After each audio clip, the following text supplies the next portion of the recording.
Hello and welcome back to the Behind the Stream podcast. In this series, I talk to streamers of all sizes about their stream, their offline content, their growth strategies, and much, much more. In this episode, I talk to a streamer that goes by the name MyDylsexia. And yes, you guessed it, he has dyslexia. He also is training to be a teacher. He is also a variety FPS streamer, and he is also very beautiful. This conversation was great. We talked a lot about kind of managing the challenges of training to be a teacher and being a streamer, a person on social media, and also how kind of the time that he now doesn't have is affecting his stream time and how he's trying to still maintain the strong community that he has built whilst also providing a safe place for people to hang out with and engage and chat and all sorts. If you enjoy the episode, please consider hitting the like and subscribe button down below. And if you don't, I'd love to hear why in the comments. So without further ado, let's get into the episode. MyDylsexia, welcome to the Behind the Stream podcast. It's a pleasure to have you on, yeah, looking forward to the conversation. Thank you very much for having me. I've been looking forward to it.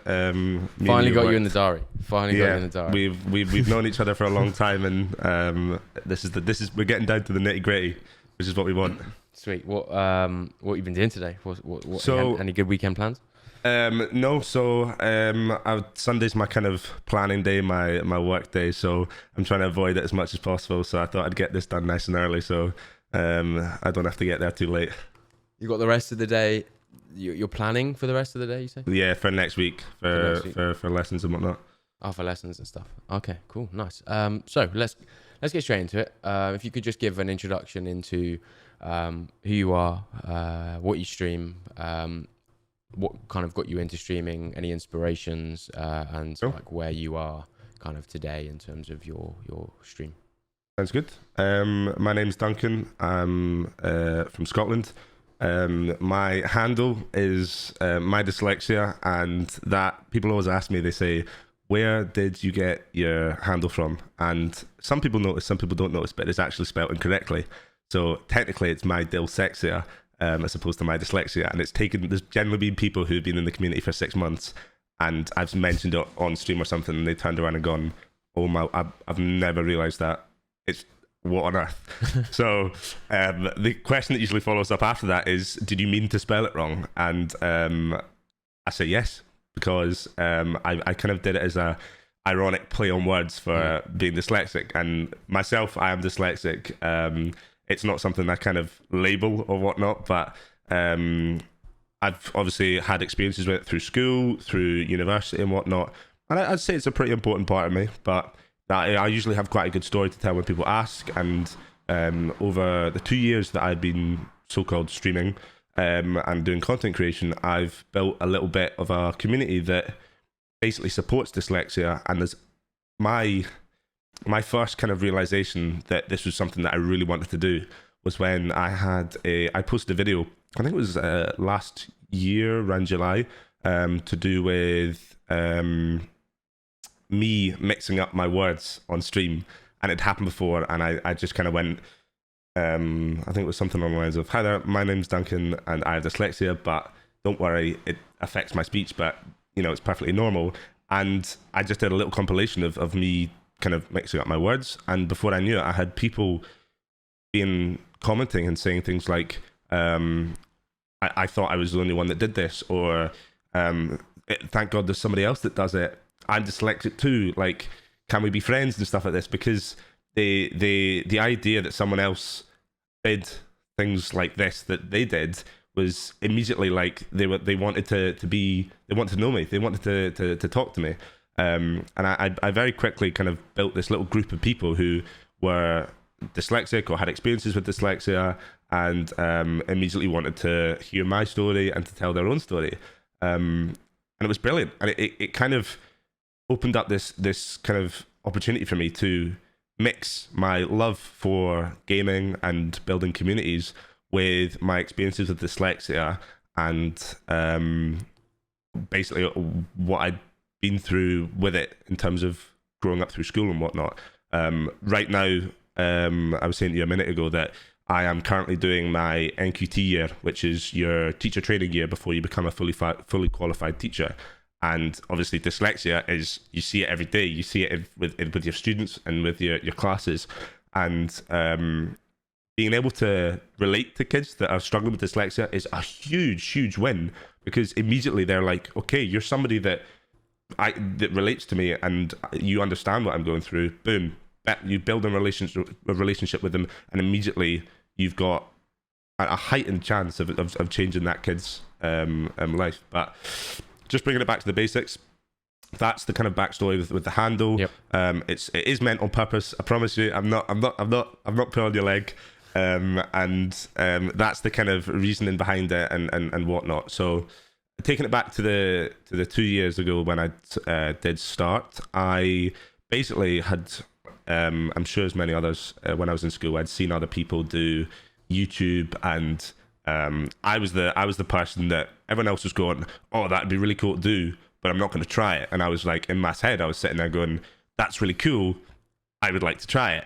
And so I kind of left school, and when I went halfway through, when I was in university, I was living in a flat with three other boys, and one day I was just kind of sitting there with one of my best pals, and I had an Xbox. That's all I had. Excuse me. I had an Xbox. I was in a party chat with one of my mates from home, and I said to him, "Do you know what Twitch is like? I really want to like give it a go." And he was like, "Well, go for it. Let's do it. Let's try it." So when I was about to say back then, which is, it's only 2 years ago. I can't exactly say that, but what I was going to say was back then, when I was doing it then, you could download the Twitch app on Xbox, and you could stream straight from there. So I downloaded the Twitch app, I created an account, I had, it was one of my usernames on my Xbox, I think, or something like that. And I was thinking, oh, what am I gonna name my brand, or what am I, not name my brand, but what's my username gonna be? And I then kind of over the next days, I think, had MyDylsexia, and I then we downloaded it, we hit that go live button, and I remember the first game we were playing, I think it was Apex. It was an Apex stream with two of my best pals from home. I literally remember it because it was the first clip I ever made.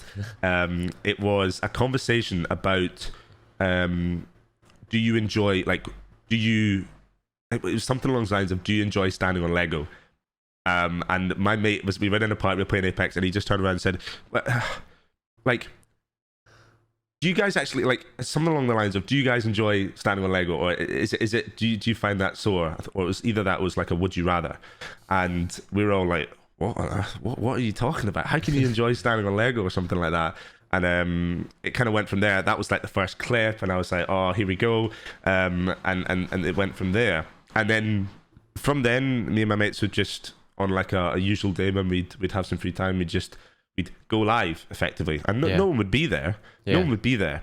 But I remember the first time that that little number went up to, because it comes up on like your gaming screen, it's like a little overlay, and it went up to 1. I was thinking, and I told him, I was like, oh, look, there's someone in our chat. And we were sitting there, we were in our game, it's like saying the kind of thing where I'd like announce, I'd be like, hi guys, if you're in the stream, please don't be scared to say something, or to like please send a message. And it got to the point where we were sitting there going, please send a message, just because we wanted that first interaction. And now, when that continued for a wee while, and then one of my mates from home I was chatting to him about, he had an old PC, and I was like, I'd really like to buy this. So I ended up buying his kind of old PC, and like this monitor that I have here on the left, I got that and the PC for, I think it was like 250 quid or something like that. Bargain. Absolute bargain. And the PC was part wise was probably worth about 800 pound, but the local Facebook marketplace for it, that was back before COVID, so like the PC market wasn't like flourishing or whatnot. People weren't really desiring them, so he was just like, it would be much easier for me just to sell this PC to you, and rather than go through the whole rigmarole of trying to sell it to someone. So bought that, got it set up. I went to IKEA. I think I'd been to IKEA with my mum and dad and got like a desk, and I just sat it up, and I had 2 monitors in front of me. I had this monitor that I had here was horizontal, so it's a widescreen LG monitor, and it was horizontal, and then I had this one to my left. And we then started learning how to. I then kind of went on YouTube and taught myself how to use OBS. So next thing you know, we've got a PC set up. We're streaming from the PC, and we're still just playing Apex, like we were before. And this, I remember being able to see. You can see who's in your chat username wise if you click on the little people icon, right? And the one and only Commander Root was in chat. Now, me being the noob to Twitch that I was, I thought this was a human being. So me and my mates would be on chat. We'd be like, "Hi, Commander Root, how we doing? Like, what's going on? It's I hope you're doing well. Hope your day's going really well. Hope you're doing really well. Like, please don't be scared to send a message." And so, oh man, sorry. These are the boy racers. I get them. They're so loud. They're so loud. It's ridiculous. But yeah, so we had Commander Root in chat, and there was a couple of other bot names that were in there. But when we were gaming, every so often we'd be like, "Listen, like Commander Root, I understand. Like I know, it's awkward. You might be a little bit cautious to send a message, but please, I'm a lovely person. You can send a message." And it just kind of went from there. And that went on for a wee while. Now, I will say that for the first 4 months, when I streaming. Counting January when I was on like the Xbox, I streamed to 0 viewers. I did that for like 4 or 5 months straight, and I think that show. I personally think that every streamer should go through a prolonged period of time streaming to no viewers. I don't know if it's a controversial opinion or not, but because I think you appreciate what it's like to stream to nothing, so that everything when you make your journey and you develop as a streamer and you then do get viewers and whatnot that come in, you appreciate them more because you know where you've come from. You started from the bottom. You also learn how to fill sentences, how to keep stream busy without sitting there trying to small talk. And I feel as if it's really important for maybe the development of a streamer because it lets you practice, and it lets you practice to nobody, which means nobody's going to listen to stuff you say, and you don't need to worry about that. I again, it's not necessary, and there will be streamers out there that just got immediate fame or immediate views and have absolutely done amazing. Maybe they're natural at it, or it just comes to them. But I personally think that that was really important for me because I learned what it was like to stream with nothing and to nothing. And I think I learned a lot in that. I spent that 4 months kind of on YouTube as my best friend, learning how to use OBS. I remember my mates would come around to my flat and I'd be like, too right. I remember my mates would come around to my flat and they'd look at it. I'd be like, "This is OBS. Like this is what I used to stream," and they'd be like, "What is all this?" And they were always like, "I don't know how you use that program. Like I don't know how you do it. Like it's mental. There's so many intricacies, and as we both know, so many things that can go wrong."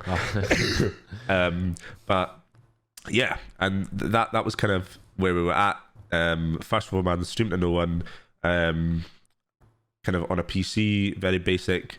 I remember I was, it was on, I think it was Streamlabs I started with. Okay. And on Streamlabs, there was a subscription service that you could pay to use their pre-constructed set overlays. And you would buy the subscription and it would just sync straight onto your Streamlabs. And that was like really ideal for me because I didn't know how it worked.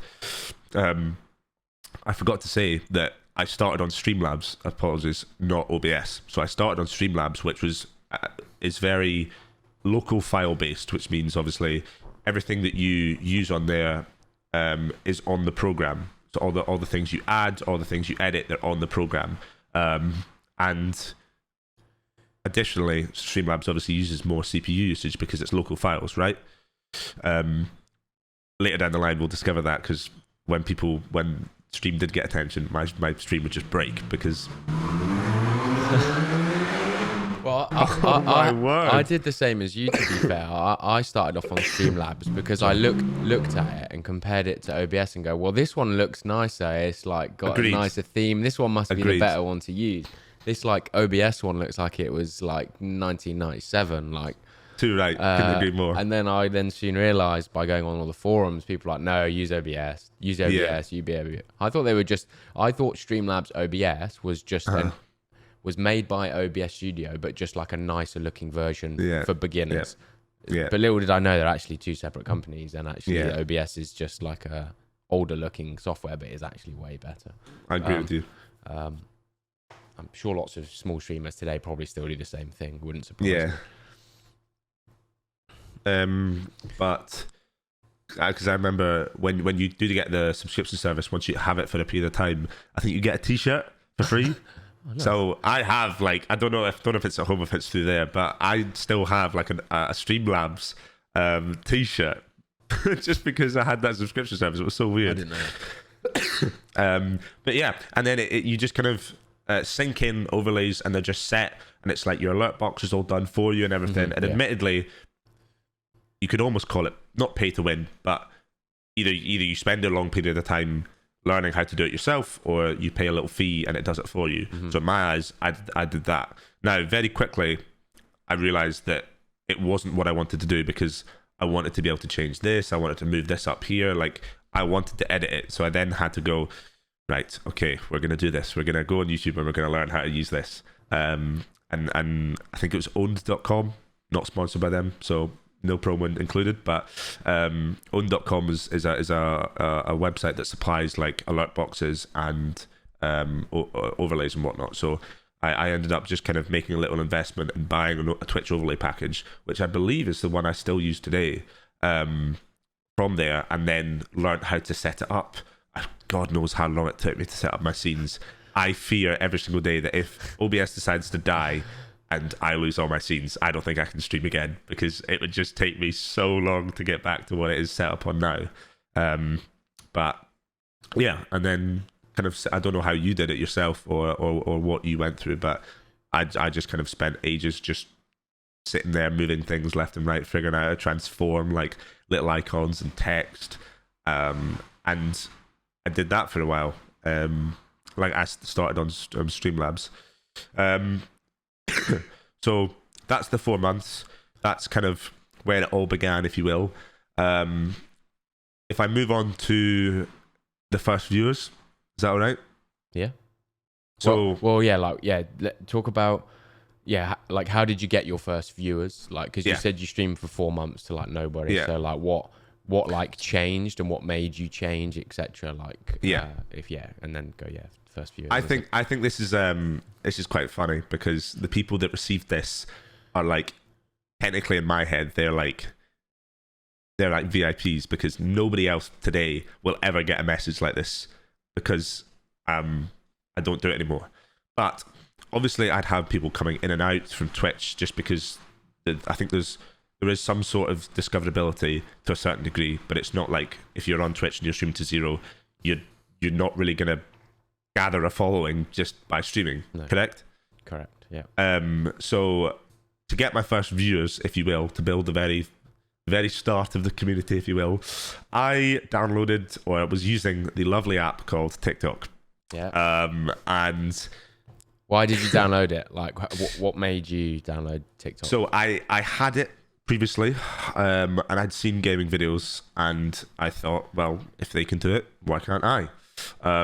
As ignorant as I was, I thought, I'm just gonna take this 1080 by 920 footage from my stream, and I'm just gonna post it with no editing, no text, no nothing, and it's just gonna go viral. It will manifest it. What were you posting? Like, it was, for example, it was like the Ep.6 clip. It was like little skits like that, where it was like, do you enjoy standing on Lego? Or I'm gonna get really annoyed, because I really badly want to remember the exact sentence it was, but I know that I'm saying it slightly wrong, and my mate, I'll end up telling him about this, but he will get annoyed at me, because he'll be like, you're saying it wrong, that's not what I said. But sorry, where was I? Talking about like starting TikTok. Yes. You're like, you saw some people doing it and you did it.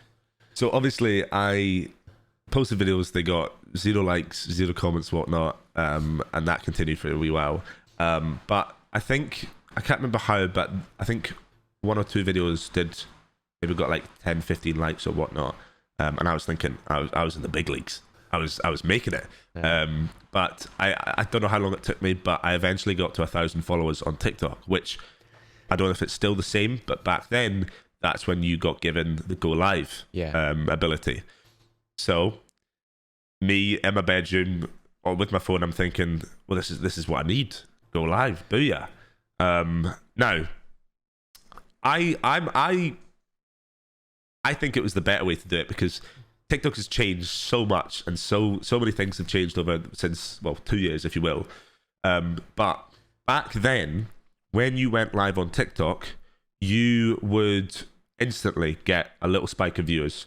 So set up the camera in front of me, my ring light was there, and I'd just have my phone facing me. It was like a little chat. I'd go live, and it would go for the first 30 seconds. It maybe go up to like 125 viewers or something like that. Then it would spike all the way back down. But the discoverability on TikTok was incredible for lives. Like, I would have consistent viewers on TikTok that would come through. I'd be chatting to them. I'd get to know them. Turn off the app, go on Twitch, obviously nothing. Come back, go live on TikTok again. Boom, 90 viewers or whatnot, and then it would come back down. So, and I realized, I think it took me ages to get to 1,000 followers. But from 1,000 followers to 2,000 followers was really quick because of the go live. And immediately people were following. I'd go live for the news, then chat to folk, and then they were following. So what were you doing on the live? Sorry. It was just kind of a little bit of music in the background. You weren't no gaming. No, like just bit of waffling. Just what you've been up to. What's going on. People love that on TikTok. That's what. Yeah, loads of people do that. Literally, just sit there and chat. Brilliant, isn't it? Yeah, it's literally like just chatting section on Twitch, but not on TikTok, essentially. Literally.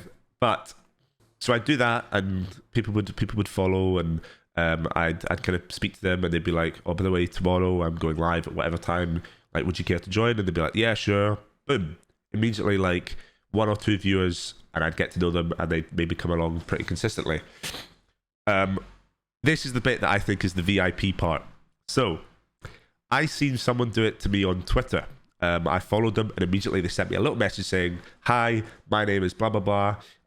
If you're interested at all, I stream these games these days a week, and I'd love to have you join me. Twitch link." Boom. And I thought, well, why don't I do that? So on TikTok, in order to message somebody, you need to be mutual friends. So this is the funny part. Every person that followed me, I would follow them back, and I would send them a paragraph saying, "Hi, my name's Duncan. I stream these games on these days. We're close to however many followers. I'd love to would you be up for joining?" And they then reply and go, "Sorry, not for me," or they'd go, "Yeah, sure. For what you're going to be doing?" And I would message them. So say it went to like 3,000 followers. I think eventually, the point that it stopped was when I probably got to like 7,000 followers. Eventually, I sent about 6,000 messages, 6,000 little paragraphs about my name, my stream, etc. I highly rate that. And I'm not going to lie, when a video, I think I moved on to like Siege, and I did a couple of Siege series, and some of them got like 10k views, and I'd get maybe like 300 follows in a day. I would spend an hour followed back, copy paste, follow back, copy paste, follow back, copy paste. And it took me ages. But the rewarding thing was that maybe 1 in 15 people would go, "Yeah, all right, I will." And then they'd come along to stream. And it's worth it, yeah. And eventually I'd maybe have like 10 people on stream or whatnot. And that happened for quite a while, I think. And I remember I was stuck on like 4,500 followers on TikTok for quite a while. When a video did do well, I continued doing the messaging thing for a little bit up until like maybe 7,000 followers or something. But that was the VIP. So now, sometimes it's quite funny. Very rarely, because it will take a long time to just go through all the people that I'm following. I was probably following like 6,000 people on TikTok, like maybe like last year when the video started doing well, and I'd have people a year later replying to that paragraph and discover me, because the video would do well. It'd come up on their For You page, and they'd be like, "Oh, we're already friends. how's this happened? Click on the name, click on message, and sure enough, that little paragraph is still sitting there, read and completely ignored when I messaged originally. And they'd reply going, oh, I'm so glad we're friends. Like, I can't believe we're mutual friends. Now, what I would do, because of the savage that I am, immediately, profile, unfollow, booyah, I'm gone. Just because it's not like a toxic thing and it's not an egotistical thing at all. But in my eyes, if they weren't wanting to come along at the start when I'd messaged them originally, then do they deserve for me to? Oh, that sounds so bad. Should I follow them, etc.? Okay, pretty much. They're only interested in you now because you're popular. Not even popular, Ben. Well, we can't say that. Well, you're relatively popular on TikTok with more views, and they go, oh, yeah, this guy is now quite big on TikTok. I want to be his friend now. So every so often I'll get a reply on my, it'll be like, someone such and such has sent your message, and usually I'm like, well, how's that possible? I'm not friends with that many people on TikTok. And it'll be them replying, and I'll be like, oh, that's so cool, goodbye. And that was what for me in my head was like the little VIP. So if you were one of those 6,000 people that ever got the little paragraph from MyDylsexia, you have a little special place in my heart, unless you patched it. Whereas you have you let anyone in that's patched it though? Has there been people that have come in that didn't reply though? Yeah. So there's been people that have come in saying, hi there, you sent me like a paragraph on TikTok and I thought I'd come along. And for me now, if it were to happen like this week or something, for me it's a bit like, oh no, oh, that's so like, it's a little bit cringy in my eyes, because it was like a little kind of Hail Mary, like a little reach out for help to ask people to come to my stream. And you know, they're reading it like a year or 2 years later, and it's like, oh no, like, oh, what's going on? I don't know if I like that or not. But do your community know about the paragraph? They must know about the paragraph. Yes, they do. They do. They must have seen people come in and ask that and go, what's the paragraph? Literally. So there's one of my probably, well, if he's got a founder's badge, so from the very, very start. I think I ran into him. He was on stream. He asked to play. We were playing Apex. I was like, yeah, sure. So he hopped in a game. He knows who he is. And we ended up kind of playing a couple of games, and he then became, I think, my second mod or first mod. I can't remember. And he sometimes brings up the paragraph because people will be chatting in chat and they'll be like, oh, I've been following you for like a year and like a half or something, or I've been following you for this long. But he has the ultimate flex of being able to say, I have the paragraph. Yeah. So in chat, basically, if people are talking about who's the most OG follower, if you can bring out the Joker, the trump card, the paragraph, it's like a slam dunk. It's like, you've got no leg to stand on. I'm the big boy here because I've got the paragraph, which it's kind of become this little kind of just unrecognized, unofficial, like VIP sign, pretty much. So niche. I wouldn't say that many people know about it, but I think it's quite cool. I think it's quite cute. Yeah, I like that paragraph idea, to be fair. Mate, if you told me that idea when I was starting out, I would have 100% done that. Literally. I don't mind sitting there for an hour doing a monotonous thing if it means that I'm going to get 2 followers for like literally 50 messages. Like, that's because I ain't getting any followers anywhere else. So like, got to do what you got to do.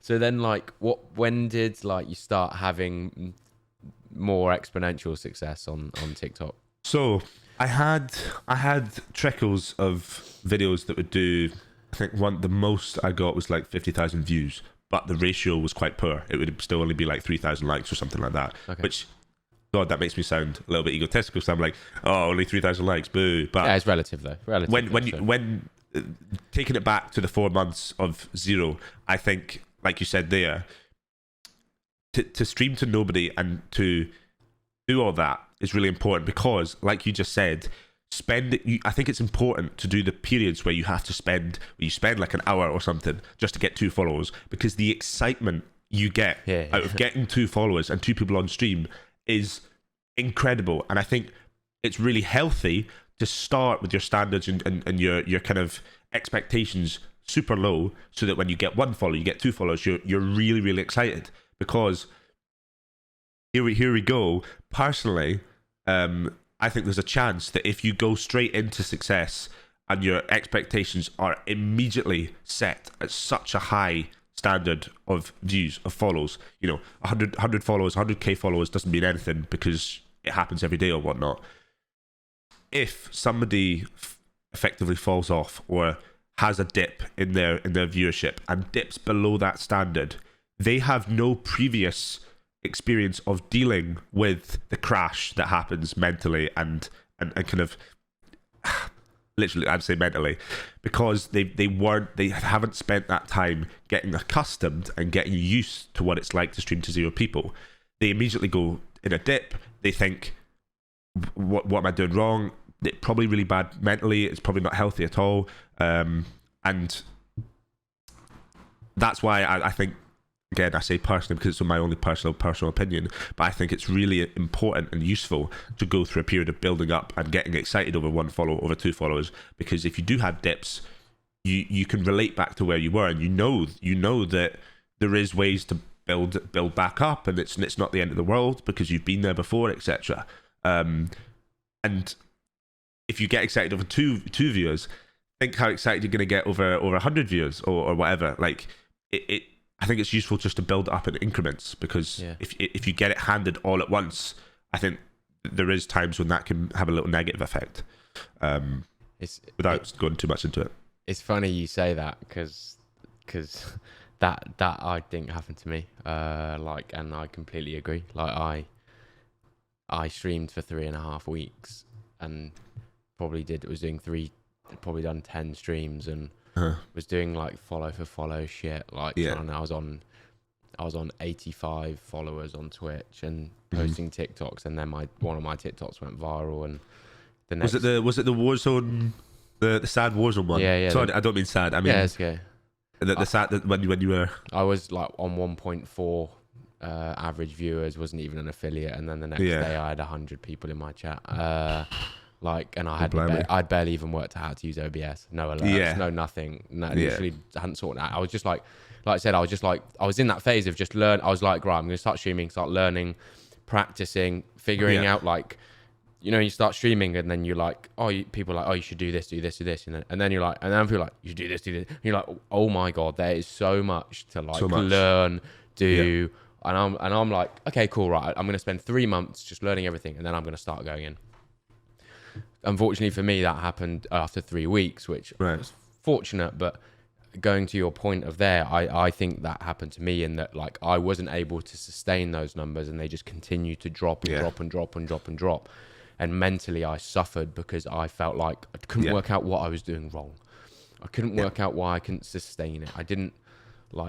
I missed out on that excitement phase at the start because I had a little bit of it, but 3 weeks is not enough. Like that 3 weeks, wasn't really focused on the stream itself. Like I was just kind of really getting started, and then I was thrown into the deep end straight away, and I barely could swim. I find that really interesting you said that, because I completely agree. If I had to go back again and say would rather have done it like that, I'd probably say yes. I would probably say yes, to build up like naturally, like kind of not just like that. I think you said, it's better for your mental health, and it almost feels like you've worked for it more, like, and like you said, you appreciate it more because you've put those hours of work in, rather than just getting virality instantly and then not being able to then just keep that up because you haven't honed your skills. But that is, it's obviously not a problem, but I think that's the potential issue with TikTok, is because it's so unpredictable and the algorithm is so sporadic. You can go viral any day with any video. It could be now, it could be tomorrow, it could be next week, okay? And it will just happen, and it happens, and you get all that attention, and it's instantaneous. It's literally instantaneous. And like I said, there will be people that will flourish on that, and they'll continue to make a whole career out of it. But there will be people, it happens too soon, too quickly, whatnot. Wait, somebody's going to rip that.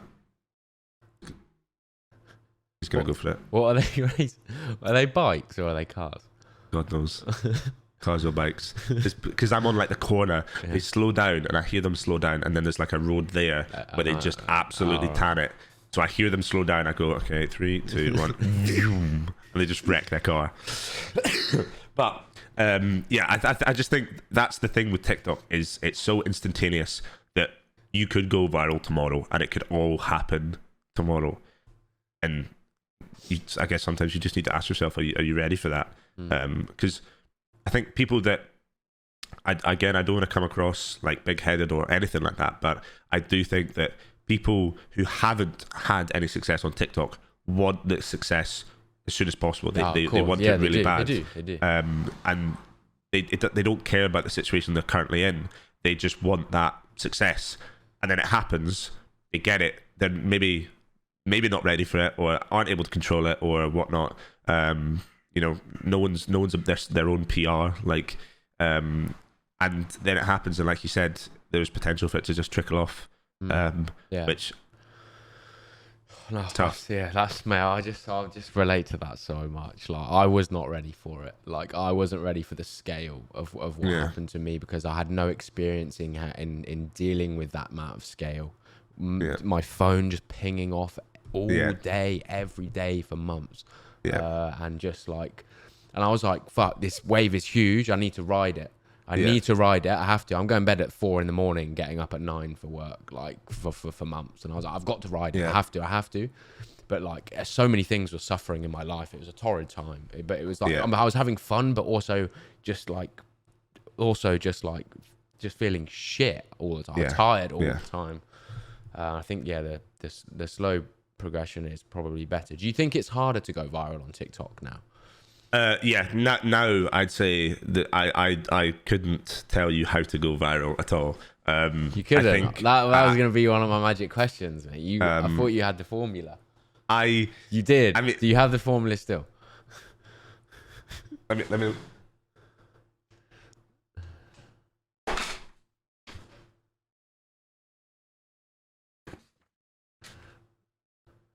Yeah. Always got it. The magic formula written down. I think it depends on what your niche is. If you were to, I know we sidetracked a little bit, but if you were to generally turn around and ask me the magic question of how do I go viral on TikTok, I would turn around and I would say, literally, it's very generic, because there isn't like a very simple answer. I personally just believe that you need to find your niche. And what I mean by that is, people, if I give you 2 different scenarios, I was one of them, and I'm not going to tell you which one it was, because I'll let you guess. But you have 2 viral videos, okay? One video is, for example, a game video where somebody does something really cool, like a trick shot or something, okay? It goes viral, it gets loads of views, okay? Then on the other side, you have a video about someone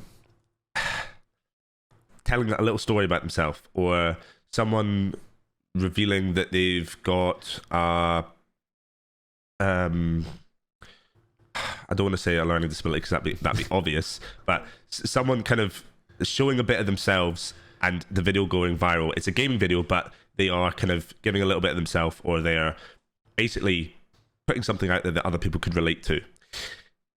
We both know that the video that will get the most retention to do with follows and people sticking around is the idea of relatability. Okay, people like to relate to things and people, and if you can see someone that you relate to, you are obviously more likely to go and give them a bit of attention. Okay, the video that did well for a trick shot, people will be in awe at that. They'll be like, that's so cool. And if it's something to do with like a phase member or a community, they might stick around for that because of the group, because of the community, because of the person. Okay, but TikTok has millions and millions of views of people doing cool trick shots and whatnot. It's not unheard of, but it is cool. So people are more likely to like it and keep scrolling. Whereas with relatability, people are more likely to click on the profile and find out a little bit more about that person.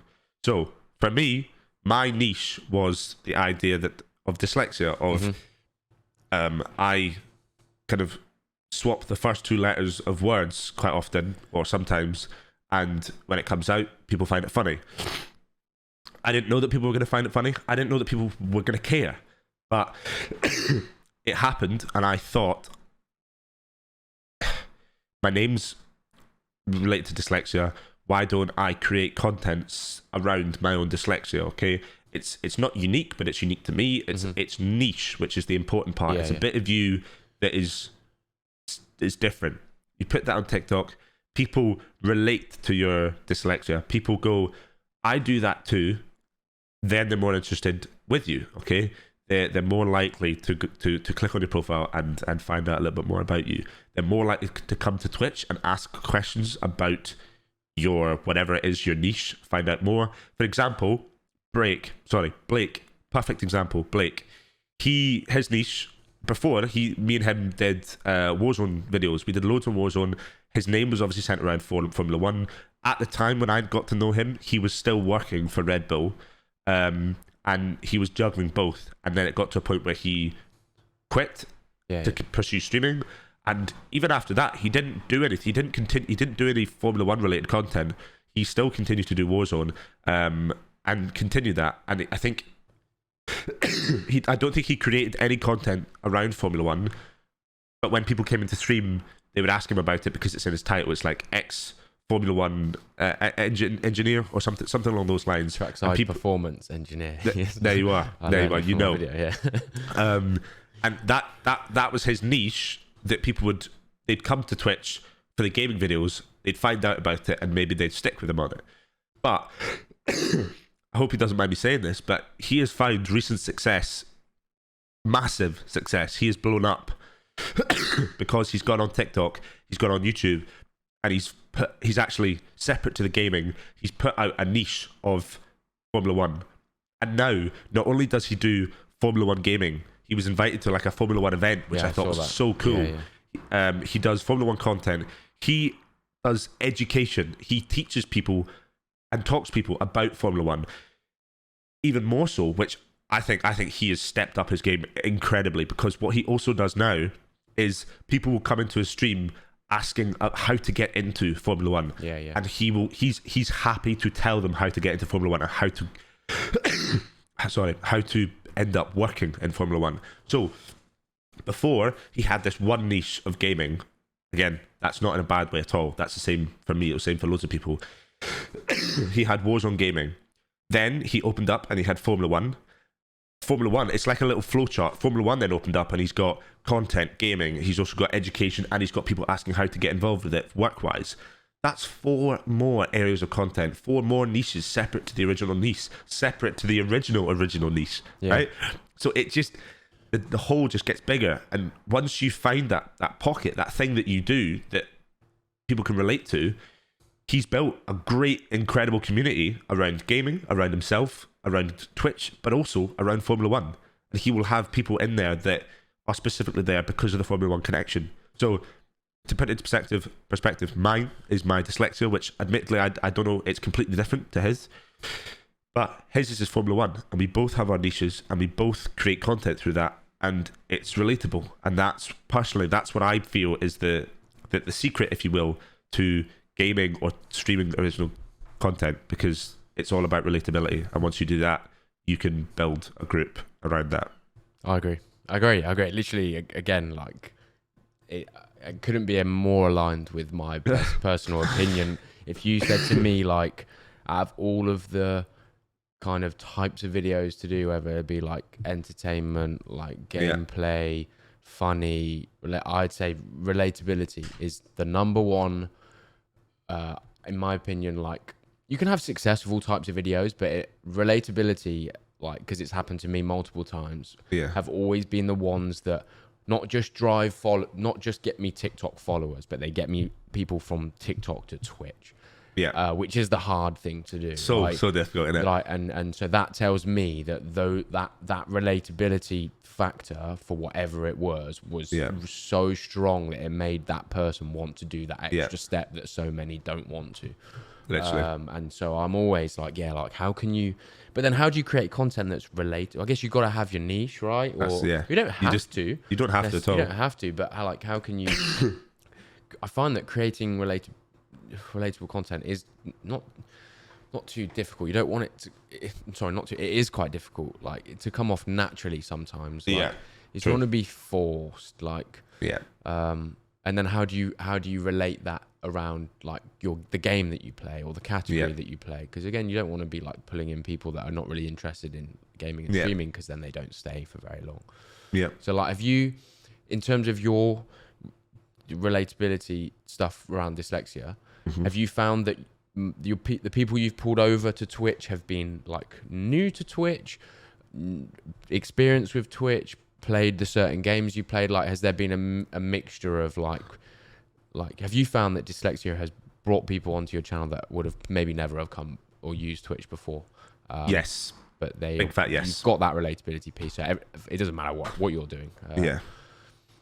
I would definitely say yes. I'd say it's the pull factor. You need to give them a reason to go, okay, I'm going to go join that Twitch stream. And I think that idea about relatability is the bit where people want to find out more. And if you portray every single person in the world as completely selfish, and in your head, if you think about everyone being completely selfish, if they go in a video and there's nothing to do with them gaining anything, or there's nothing to do with them being able to not benefit, but if there's no pull factor, aka something that they benefit from, something that they learn, something that they can find out about, or something they want to know about, they're not gonna come across. They're not gonna click on it. They're just gonna keep scrolling. TikTok is an endless endorphin escalator. Literally, it's and everyone. If, like I said, if you portray everyone as being selfish, that way you can really critique your own videos and think, okay, is this just a video of me doing this, or does this have a pull factor, aka something that someone can learn, something that will benefit somebody, something that somebody's going to be interested in and wants to find out more about, or something that they want to find out more about? Because unless it's, because I think I'm speaking very kind of specifically about more so gaming related content, because that's what I've been in. But if you consider it in comparison to something like comedy, that's completely different. You don't need a pull factor in comedy. If you are funny, people will like your videos. I like videos on my For You page that are funny, that make me laugh. Because the pull factor in itself is the comedy. The pull factor is people making you laugh, or etc. I think that's completely different. You don't necessarily need a pull factor for that technically, but when it comes to TikToks and gaming related videos, there's such a surplus of gaming content out there on TikTok that your video will just disappear. It will just fall into the masses of content, and you'll never see it again unless you have a pull factor or something like that. Which is, like I said, it's not, you can't just, I don't think people can just turn around and go, okay, my pull factor is this. I think you have to, because there will be people that will turn around and say, well, Ben, I there's nothing about me. Like, there's nothing. I'm just like a Joe Blogs. I'm just a normal bloke. Like, I'm not dyslexic. You know, I don't do anything cool.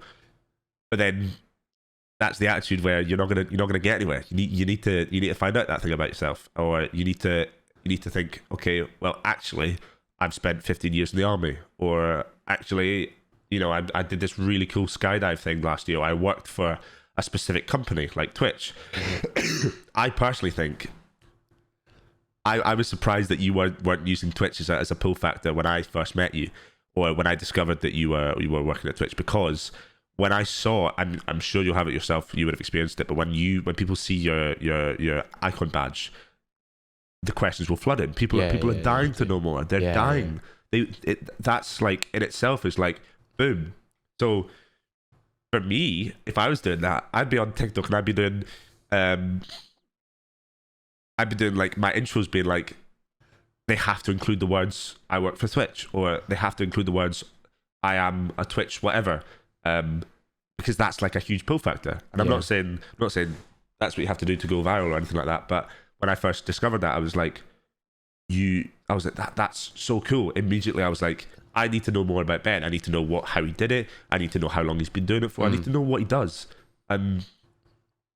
If that isn't a perfect example of a pull factor, I mean, it's there. It's like I identified it soon on that it was something that I could use, and I did try a few things. The only issue is that I would also attract a lot of attention from people asking questions that I couldn't answer, not to do with me. Kind of slightly, I wouldn't say hate, but like I did a few TikToks that got quite a few views around me working for Twitch, and lots of the comments were like, you guys don't sort this out. What about hate raids? Why don't you do this? And then I'll be getting DMs and whispers and stuff like so. And then it's almost like, I gotta be careful. It's kind of annoying that I work for Twitch and stream on Twitch. It would be better if like they weren't related. Like, but like me working for somewhere was still pretty cool. Like with Blake, like he works for F1 and is on Twitch, so it's not like there's no like. I understand that. Yeah, you know, like, I've got a conflict of interest slightly with what I can and can't say and do and stuff. That's what I'm saying. I don't know the half of it. Like from the outside, it seems like such a good opportunity for a pull factor, but as you're saying just now, it's got its own like conflict. So, but do you get a lot of hate? Do you see a lot of hate with this dyslexia content? Like, so what sort of have you had many trolls or shit like that? I'd like to talk about this. That. Like, this is the bit that I. So this is another bit about me that I'm gonna say. If you were to meet one of my friends and you were to ask them, if you were to describe Duncan in like one word, what would it be? I could put a ridiculous amount of money on them saying one specific word, and that is sarcastic. Okay, I don't know when it started, but I've developed this brilliant knack for, and I love it. I wouldn't change it. I'm incredibly sarcastic, and I think it personally stems when I was in school. For multiple reasons, which I won't disclose, I had a bit of a tough time to do with like bullying and whatnot, not related to dyslexia at all. That was never a thing, and I didn't react to it well. I would be reactive. I'd be like giving them the attention that they wanted, and obviously it wouldn't work, and it would just continue. And it didn't. It wasn't until kind of towards the like my last year of school that I kind of completely switched up the way that I reacted to hate, if you will, and instead of kind of being reactive and being like, oh no, that's not fair, that's not nice, I would just give them the least amount of response possible, and that was where things like sarcasm started. It'd be like, if someone was to say something bad to you, it would be a case of literally just saying a word like, okay, like, all right, what else? Thank you. Like, and saying stuff like, like, oh, cheers, oh, thank you so much, like, because. And there'll be loads of people out there that will agree or disagree, but the reason I believe that people bully and whatnot is because the reaction that they get from it, and then obviously you get reaction that continues, bang, bang, bang. Yeah. But I developed this kind of sarcastic knack for just kind of almost making fun of them back in a really sarcastic way, and it made them just kind of look like, not pathetic, but it was just a bit like, what are you doing? Like, what's going on here? So continuing it in the uni, like I said, I was kind of quite sarcastic. Like my way of being funny or comedic, admittedly my pals will never say that I'm funny at all, but my way of being funny is being like, it's kind of like dad part. It's like sarcastic. It's flipping the sentence when someone says something to you. It's like, it's really simple. And so I think I'm lucky that I went again. I think it's important that everyone goes through something like that so they can learn how to deal with hate on a minor scale, because holy moly, the internet's completely different to like 15 people having a go at you. Like, Jesus Christ. There's some horrible people behind those keyboards. So. Ridiculous, isn't it? And obviously you can't get back at them. So in my eyes, again, it's almost similar to like the 4-month thing. I think as a streamer, or if you're putting yourself out on the internet, you have to be ready to deal with hate. You have to have learned to some degree how to react to severe hate, to some degree. And I never received hate for dyslexia because if people, it's not something that people who are wanting to bully go down that route, because you know they you know what cancel culture is like now. It's like if someone was seen to make fun of dyslexia, they'd have an army of people coming after them.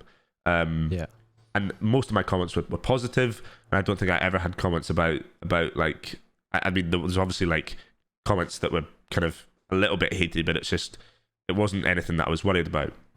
So 90% of the time I'd have people coming in and stream positive interactions for dyslexia. And the only kind of hate I got was kind of stuff that your traditional stuff that you'd get on streaming to do with your game, or like somebody being annoyed or whatnot. But reacting wise, my sarcasm, I feel, was a brilliant like wall of protection against people trying to have a go at you, because when someone's typing a message, they're like, oh, I can't wait till he sees it. Oh, he's read it. Oh, what? That's not what I wanted him to say. Yeah. And they're not going to do it again. They're going to disappear. Yeah. Whereas you'll get people that will blow it up, and they'll read a comment. They'll be like, oh my God, I can't believe you said that. That's ridiculous. You're so wrong. You're this, you're that. And it's like, they'll just stick around. So to answer your question, I haven't really had much through my dyslexia, because like I said, if I ever do, I just kind of shrug it off, and I'd give them some sort of like sarcastic answer, and they don't stick around.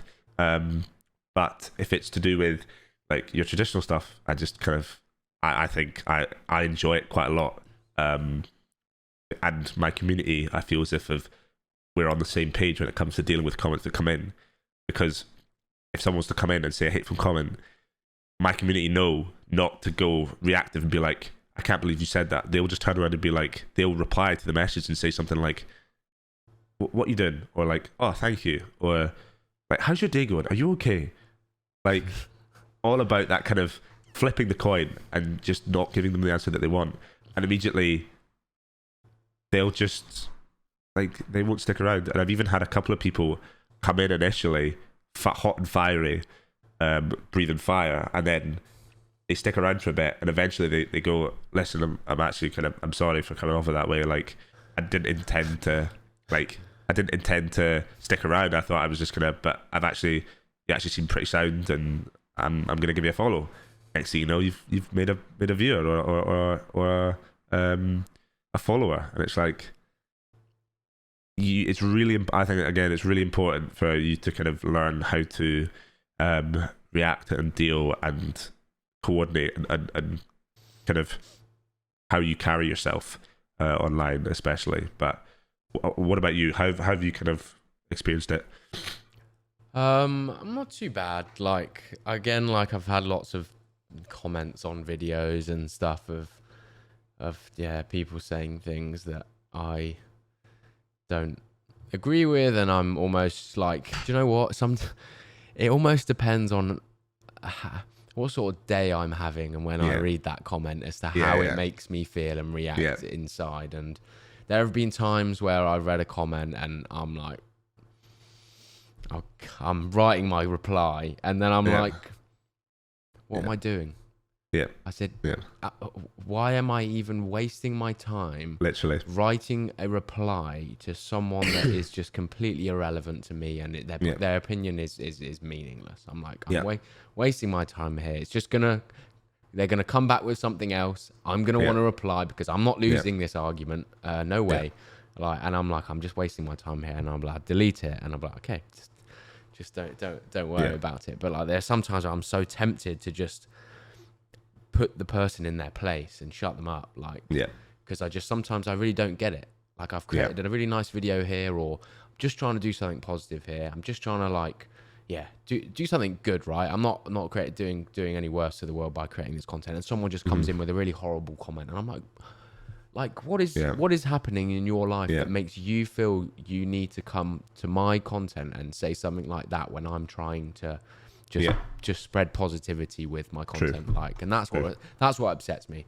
But it's like, I don't know, that they might be going through a hard time. Again, they just want to get a reaction out of me. Like you said, yeah, it's like they just want to get a reaction out of me, and if the best thing you can do is just not give them a reaction, because then they'll just find someone else, which doesn't really solve the problem. I know. But they will just find someone else. But I guess that someone else isn't you. I was gonna follow that up. Yes, true. I was gonna follow that up by saying that I think I'm quite lucky, and I don't know if it is a good thing or a bad thing, but before I was streaming on Twitch, I never used Discord, I never used Twitch or anything. So I was completely fine with having a life outside of that, and I'd spend my days doing other things. And again, I'd never used Discord before. I think I'd used TeamSpeak like once, but I just hadn't used it. So it was really easy for me to finish a stream, close everything down, and go and do something else and carry on with my day.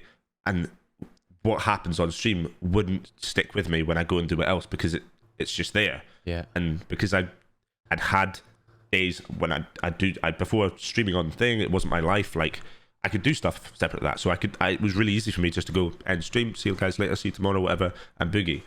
Now, I don't think I ever carried on my conscience for random people on the internet saying horrible things, because it was really easy for me to just not give them the attention.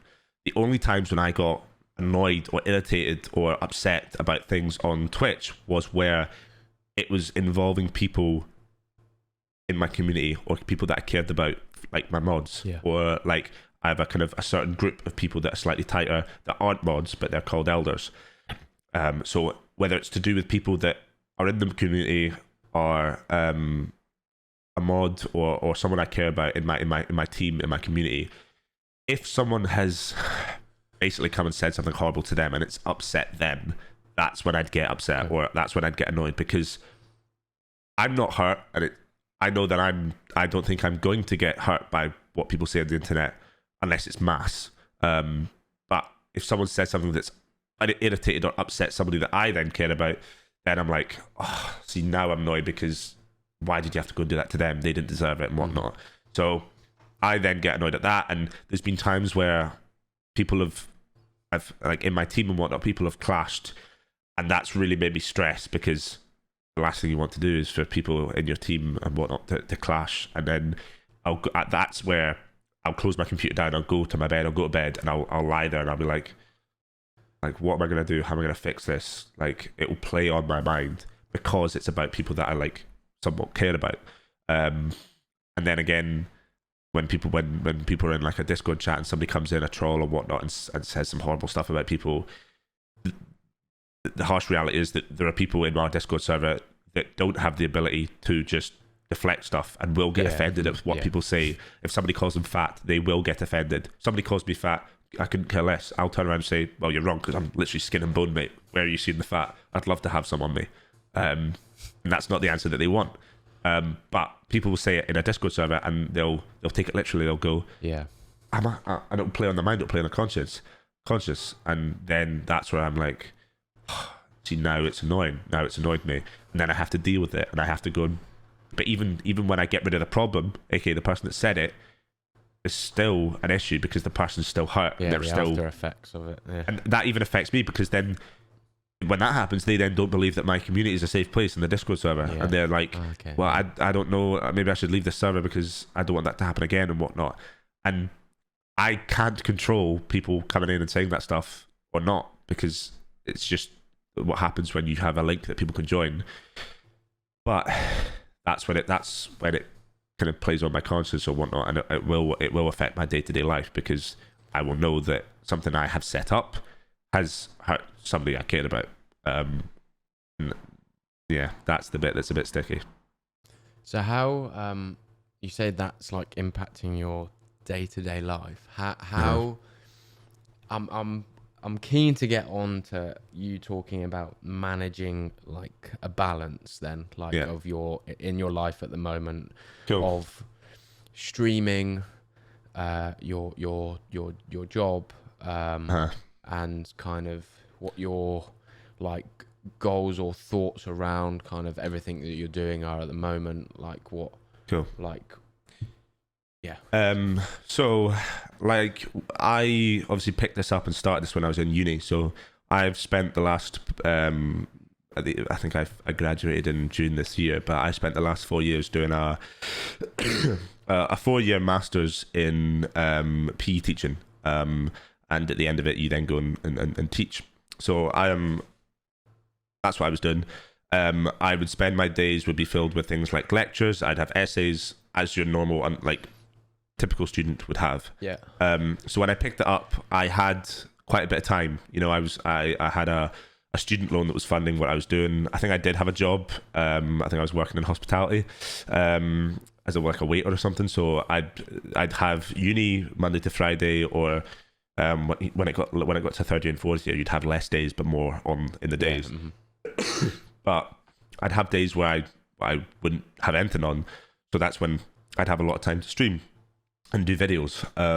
And you know, my weeks were pretty chilled because I'd only have 3 things on. I'd have Twitch, I'd have uni, and it was obviously that it was literally 4 months after that COVID started, so everything happened at home.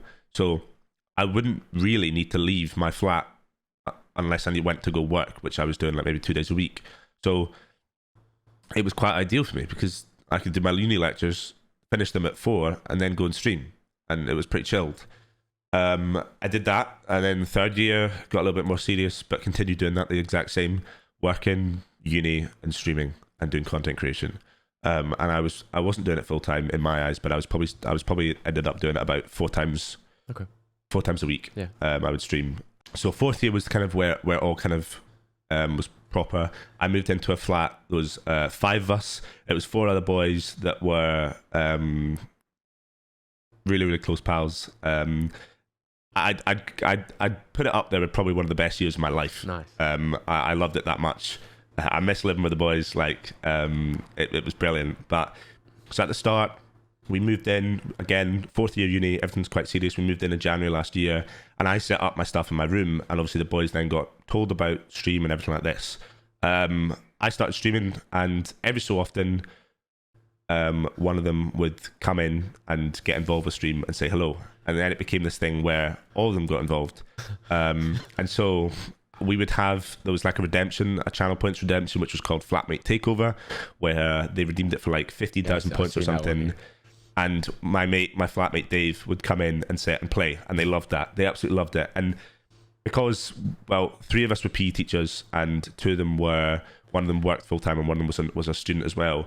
We were all pretty sociable lads, like quite, as long as they don't watch this, quite funny in our own wee way, and you know, quite a good watch in my opinion. Yeah. So Dave is very characteristic, loads of fun, enthusiastic, and is brilliant in front of a camera once he learns it.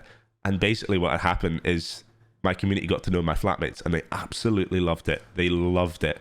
Dave would come in, he'd sit down, he'd play, he'd be chatting to people. Like, it was just brilliant because I was living in a flat with not only doing my streaming and being able to go to uni, but my flatmates were involved. Like, and it was so good. We can talk about it again later if you want, but I got a message from an organization called Soft Giving. I don't know if you're familiar with them. No. Who basically they're the middleman between charities and streamers. Okay. So what they do is charities employ them to go and reach out to streamers and offer them things to do a charity stream.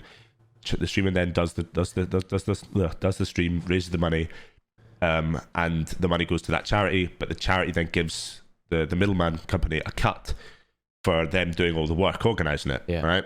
And they sent me a message. They said, "Would you like to do a charity stream raising money for a charity of your choice?" Blah blah blah. And I said yes. And we did the charity stream. And I think I did it in like a Luigi outfit, which was brilliant. But as part of the milestones, what we would do is when you reached like £200 in donations, you do a certain thing, and then 400, and then 800 or whatever, and it would go up and up and up to like £1,500. And obviously, the higher they went, the more kind of extravagant they were. And I basically got my flatmates involved for every single milestone. Like, it would be them taking over, it would be us playing like a horror game. And I remember generally one of my favorite moments of last year was on that charity stream. They basically got to a point where we do a horror game, and all 5 of us were in my room. We were sat around the computer, all with chairs, and basically my 2 flatmates, Adam and Watson, one of them controlled the mouse and one of them controlled the keyboard, and they played a horror game. I think it was called Ploppy Playtime, which is absolutely terrifying, full of jump scares. And there's this brilliant clip where the jump scare happens and all 5 of us jump back and all like scream, and it's just so good, because that at that point I realized, I was like, this is generally the dream. I'm living in a flat with my best pals.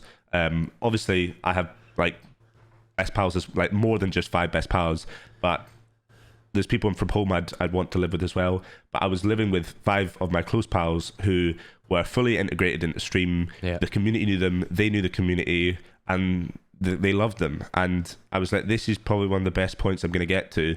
I don't think I'm going to have this opportunity again. I was like, this is honestly so wholesome, so awesome. And yeah, we did stuff like that. There was another milestone where basically it was I don't know if you've ever seen, like the Sidemen did it. It's like a food taste test where you put a blindfold on and they bring like something like that. So I did that. So I blindfolded myself, and because there was 4 of them, each of them would bring in a piece of food of their choice on a spoon, and I'd have to eat it and try and guess what it was. I think the first one was Marmite. They knew I hated Marmite, so they brought it in. No. And like, it was horrible, and it was brilliant. It was like a camera like this. My seat was, both seats were in view of the camera.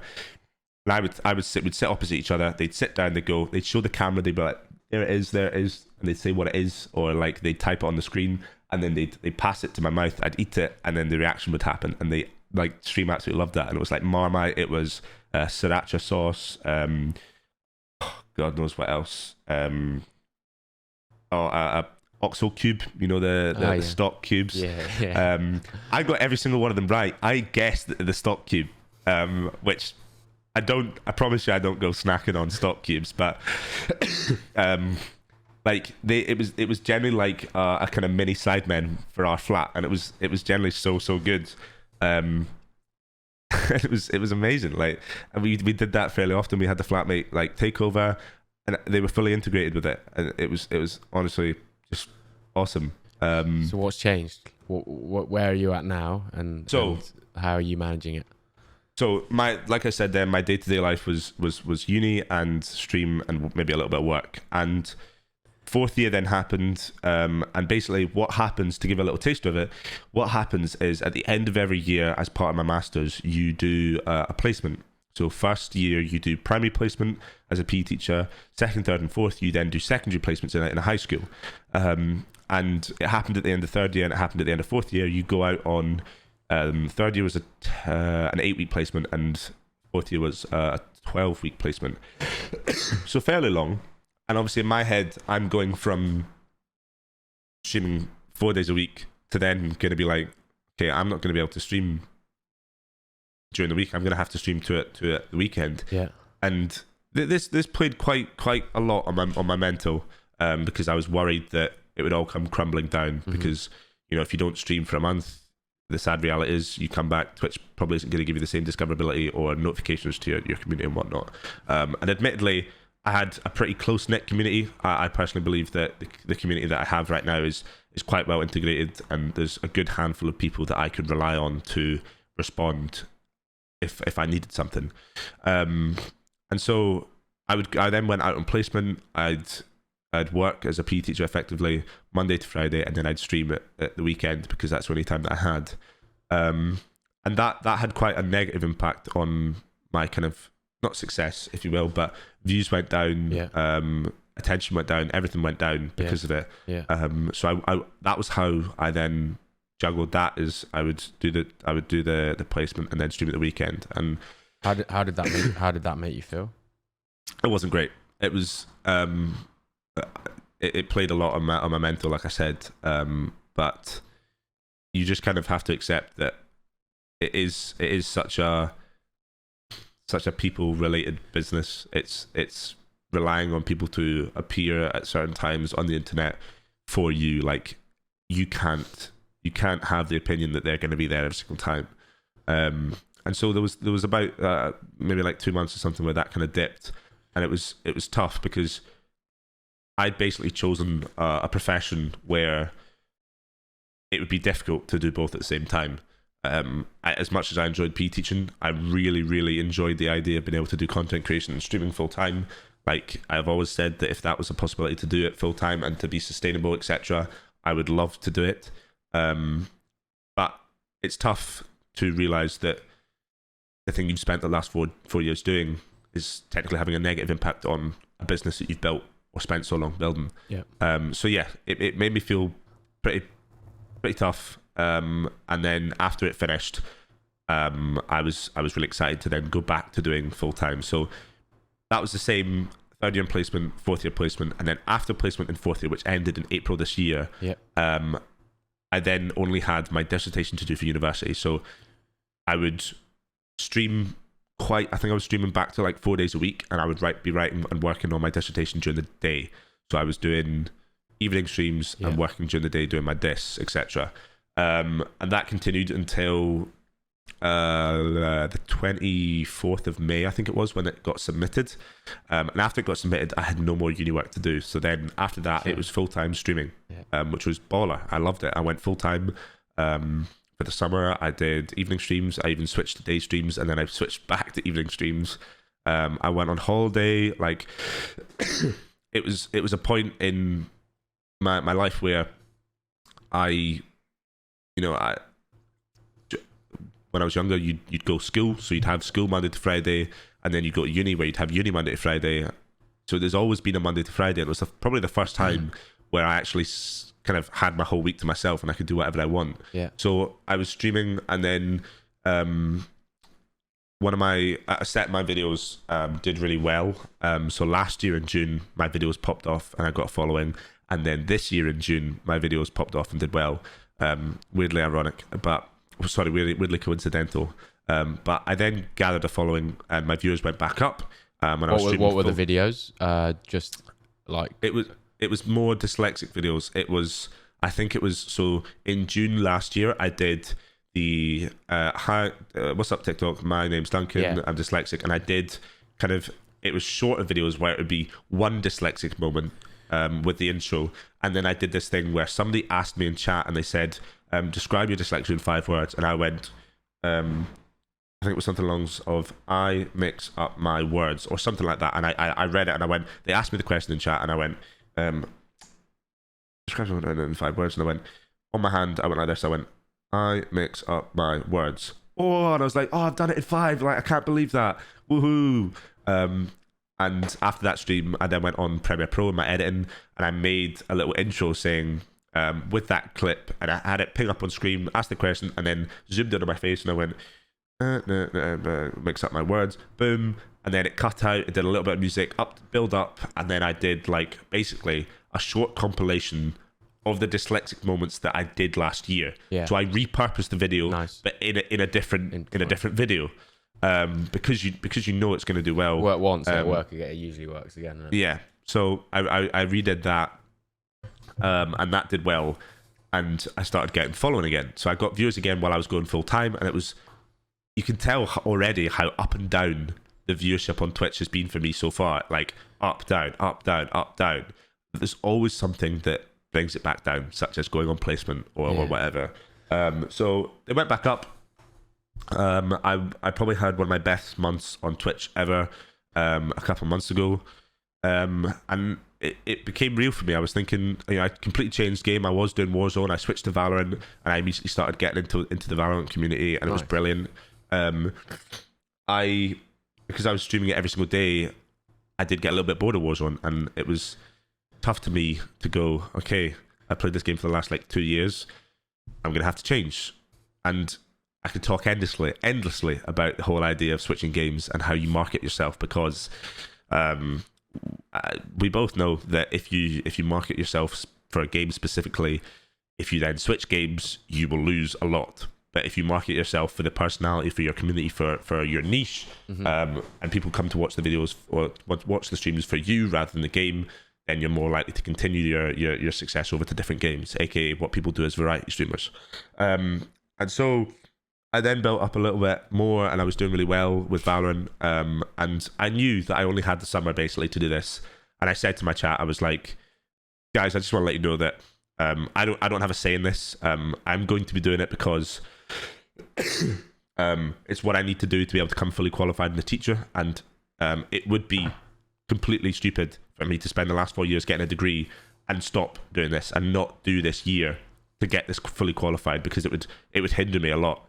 And so I said to them, I'm going to be doing my summer. I'm going to go full time this summer, have an absolute blast with you guys, see how well we can do, which clearly I did manage to do well. So I know that I have the potential to go and do it if I have the time. Yeah. But I also said, come August, it's all going to have to calm down, and I'm going to have to cut down to 2 streams a week or whatever, and I'm going to be working a full-time job. That is the reality, and they knew that, and we still had an absolute blast together. And then August kind of crept around, and so I was going from streaming full-time 5 days a week, making videos, posting pretty much every day. I'd wake up, I'd do a video, I'd stream, I'd finish, I'd go to bed, and I'd repeat. And I absolutely loved that routine. Mentally, probably one of the highest moments mentally I've ever had is when I've had such a structured day, repeatedly, rinse and repeat, doing those. There's probably been 2 points where I've been like that with the gym involved. So there's been 2 points where I've included the gym, and in my routine, I'd wake up, I'd go to the gym, I'd come back, I'd edit a video, I'd have my food, I'd do like a TikTok live, whatever, and then I'd stream, and then I'd repeat. And because I was doing that, I was having I was having my meals on time, I was eating the right things, I was having my protein shakes, I was really healthy mentally as well. And because I was making progress with the gym, I was making progress mentally, my enthusiasm levels were up. It was all just domino effect, feeding into each other, and it had a really good effect on stream, because people were like, they noticed how up I was. And also, yourself, you'll know this as well, there is potential for a niche of somebody to be working out, okay? Health and well-being, the gym, being a PT, anything like that. That's a niche. That could be content. Yeah. Boom, you've got an idea there. You can follow that if you want. And I'm not experienced, even though I am a PE teacher. I've only had a very limited amount of time working with equipment in the gym. I've given inductions before, but I'm by no means anywhere close to a PT or anything like that. But already I had people coming into chat and be like, right, well, what are you benching? Like, what workouts are you doing? What's your split? Like, what are you eating? Like, what's going on? And that was immediately like another little niche that was within a niche of my community. And we were asking, and then I'd have people I'd come home from the gym and I'd do a TikTok live while I made my smoothie bowl. And people were really interested. They knew when to turn up. They'd be like, right, and it'll be towards the end of the stream where I was like, right, I might see some of you tomorrow at lunch when we make our smoothie bowl. And then I'd do the TikTok live, and people would be like, yes, what's going on? How are you doing? How's the gym? What were you doing? And it'd be like, well, what are you putting in your smoothie today? I've got my cookies and cream protein powder, whatever, so I'm going to make this, and this. And then they'd watch me make my smoothie bowl, blah, blah, blah, eat it. And then I'd have my lunch together. I'd probably have like chicken and rice, and I'd have my smoothie bowl, and we'd sit and we'd eat lunch together. And then I'd be like, right, okay, team, I've got to go. I'm going to get set up for stream. And it was the connection. It was brilliant, because I'd had people on the TikTok live. Admittedly, on the TikTok live, there'd been a few times when I'd actually breached like 100 viewers or something on the TikTok live, just chatting. And because there wasn't like a massive gap between me ending my TikTok live and going on to stream, I could literally be like, right, everyone right here, I am going to end the stream, but I'm going to continue, okay? You lot right now, you're going to go up my wee profile up here, you're going to click on it, you're going to click follow, and I'm going to see you over on Twitch in 5 minutes, right? And I'd give them the reason to do it, and I'd be like, right, I'm going to ask you lot this question, and I want you to answer it when I'm there, okay? So I'm going to see you in 5 minutes.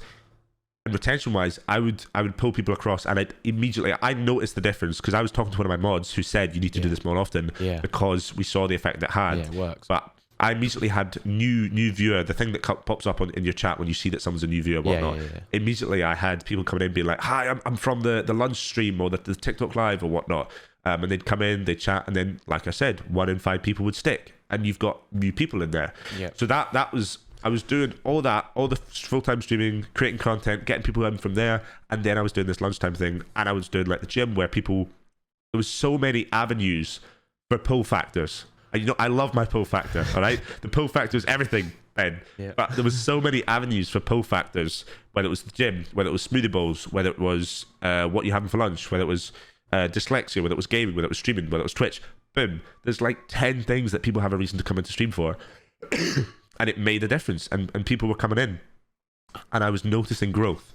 Sad reality was, I then went on holidays and I came back and I got back into doing it again, but I knew my year was going to be coming around the corner. So it then all kind of not came to a stop, but it slowed down. And then I started. I moved into my new place, and I wasn't able to continue those avenues of pull factors. And I don't know, I feel as if I'm marketing myself as some sort of TikTok guru, but when you get rid of the pull factors, obviously there's going to be less growth. There's going to be less reasons for people to come over to stream. And I noticed it. I then started working. I said to them, I'm going to be basically changing to a Friday and a Saturday stream. Okay. So I'm going to work Monday to Friday, and I'll stream on a Friday and a Saturday. And if I have time in the evening, if I have it free, I will stream. So just keep your eye out on that. And that's what I've been doing for the last what's now coming to week 4. Okay. So I've been working and I've been streaming at the weekend, and my numbers are down noticeably from when I was doing the full-time thing in the summer, which, because I knew it was going to happen, I think I've kind of mentally prepped myself for it. I'm not too bothered. And it's also helped me. It's happened quite a few times over the time, but it's helped me stream for the enjoyment of it rather than the idea of growing or the idea of trying to pursue content creation, because I know that I'm not doing that right now, because I don't have the time, I don't have the mindset, I'm working something else right now. I'm very happy to come home from work and be like, yeah, I'll stream. Just want to play a bit of Valorant and chat with my community and get to know them and see what they've been up to during the week. And it takes a little weight off your shoulder because you're not critiquing yourself anymore. You're not giving yourself a hard time for not progressing because you know that you're not doing it right now. That makes sense. Yeah. I felt a little weight off my shoulders because when it came to the weekend, I was like, brilliant. I can hop on, I can stream, and I can play games with my community, and I enjoyed it, and I looked forward to doing it because I didn't have to worry about the growth, which I think is a big factor in it. I completely get where you're coming from there, because it's like before when you say you're streaming full time in the summer, you're putting in, say, 5 days a week and the TikToks and everything else, and when you don't see the growth, when you're putting in so much work that is inevitably for you to grow and you don't get in growth, and that's super hard on. I don't care who you are. Like, if you're putting in 40 hours a week trying to grow and you're not growing, that's fucking hard to take. And then I guess now, because you know that you're not putting in that same amount of work and you're doing it more casually, I guess the numbers aren't hurting you as much mentally because you know you're not going all in, right? Whereas before you maybe have said, well, I am technically all in at the moment because it's all I'm doing. That's it. So, all right, let me ask a question about the pull factor. Is you being a PE teacher a pull factor, or can it be? Or have you considered it? I haven't. I don't think it's, in my eyes, it's not wise to use it as a pull factor because it then attracts people to try and find out more about your teaching. Okay. And I don't use it as a pull factor because in my head, they are two separate lives. Yeah. Streaming is one life, and I have kept them very separate, and it's only until last placement and right now when those two have actually, not accidentally, but they've kind of merged together a little bit. Yeah. And I've kept it. I haven't used it as a pull factor because you need to be really careful in teaching. Especially with social media, we get lectured endlessly about the troubles and dangers of social media. And as a teacher, you have to keep everything on lockdown. People, if you think cancel culture is bad, just wait until you work with representatives of teaching councils because, and I fully agree, I completely agree with everything they do because as a teacher, you do need to be squeaky clean. You need to be, because you are teaching young people. Yeah. You are the role model. You are the people that they look up to. You are the people you have one of the most important, I personally believe, the most important responsibilities of people for young children. You are responsible for educating them.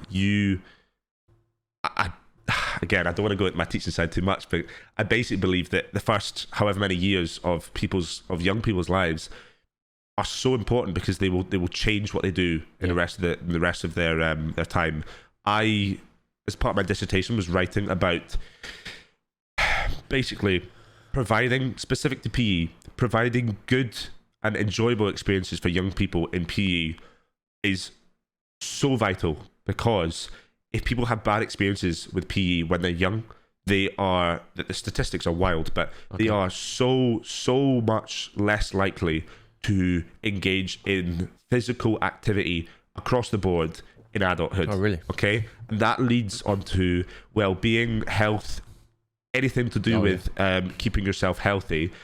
If kids have bad experiences in PE because of their teacher, because of the school, whatever, they are far more likely to disengage with physical activity throughout school, throughout adulthood, and it leads to health problems. It does, and one of the sole contributors to that is negative associations with PE when they're younger or in adulthood. So what we try to do in the philosophy of teaching and PE teaching is, admittedly, you want to educate, but it's really important to give kids enjoyable, over everything, enjoyable experiences with PE. Have fun, hey. To have fun. Yeah. Enjoy themselves, because no matter how much you try and teach them, if they don't enjoy it, they're not going to engage with it. And if you give them poor experiences and bad experiences when they're younger, like I said, they're far more likely to disengage with physical activity in general. And we all know, especially in our kind of generation right now, physical activity is really important for mental health, for physical health, and people need to be aware of how important it is to keep themselves healthy. So as a teacher, you need to keep yourself squeaky clean, so that you can do that. And if you people get sacked for having social media accounts that have them doing silly things or whatnot, and then kids find out, schools find out, and it looks bad on them. If again, the kind of connection make that if you're a teacher and you've got a really good rapport with your class and you're making really good progress and you're making them enjoy it, but then they find out something that you've done, it ruins everything, and you may as well chuck it in the bin, because you're gone. That's it. So that's why that makes sense. I've never combined the two together, because I try and keep that completely separate. For me, it's a matter of professionalism. I keep my teaching and kind of working life completely separate, so that I can make sure that everyone when I go to do my teaching and when I go to work, I'm professional. There's nothing that can basically ruin what I'm trying to do. And then I have my streaming life, where I pursue a hobby. For me, it is a business. In my eyes, it's a business. It's what I built, and each can affect the other. So if streaming, teaching, basically, if they find out about streaming and it's not squeaky clean, it can then affect your ability to teach. You can get sacked, etc. Blah blah blah.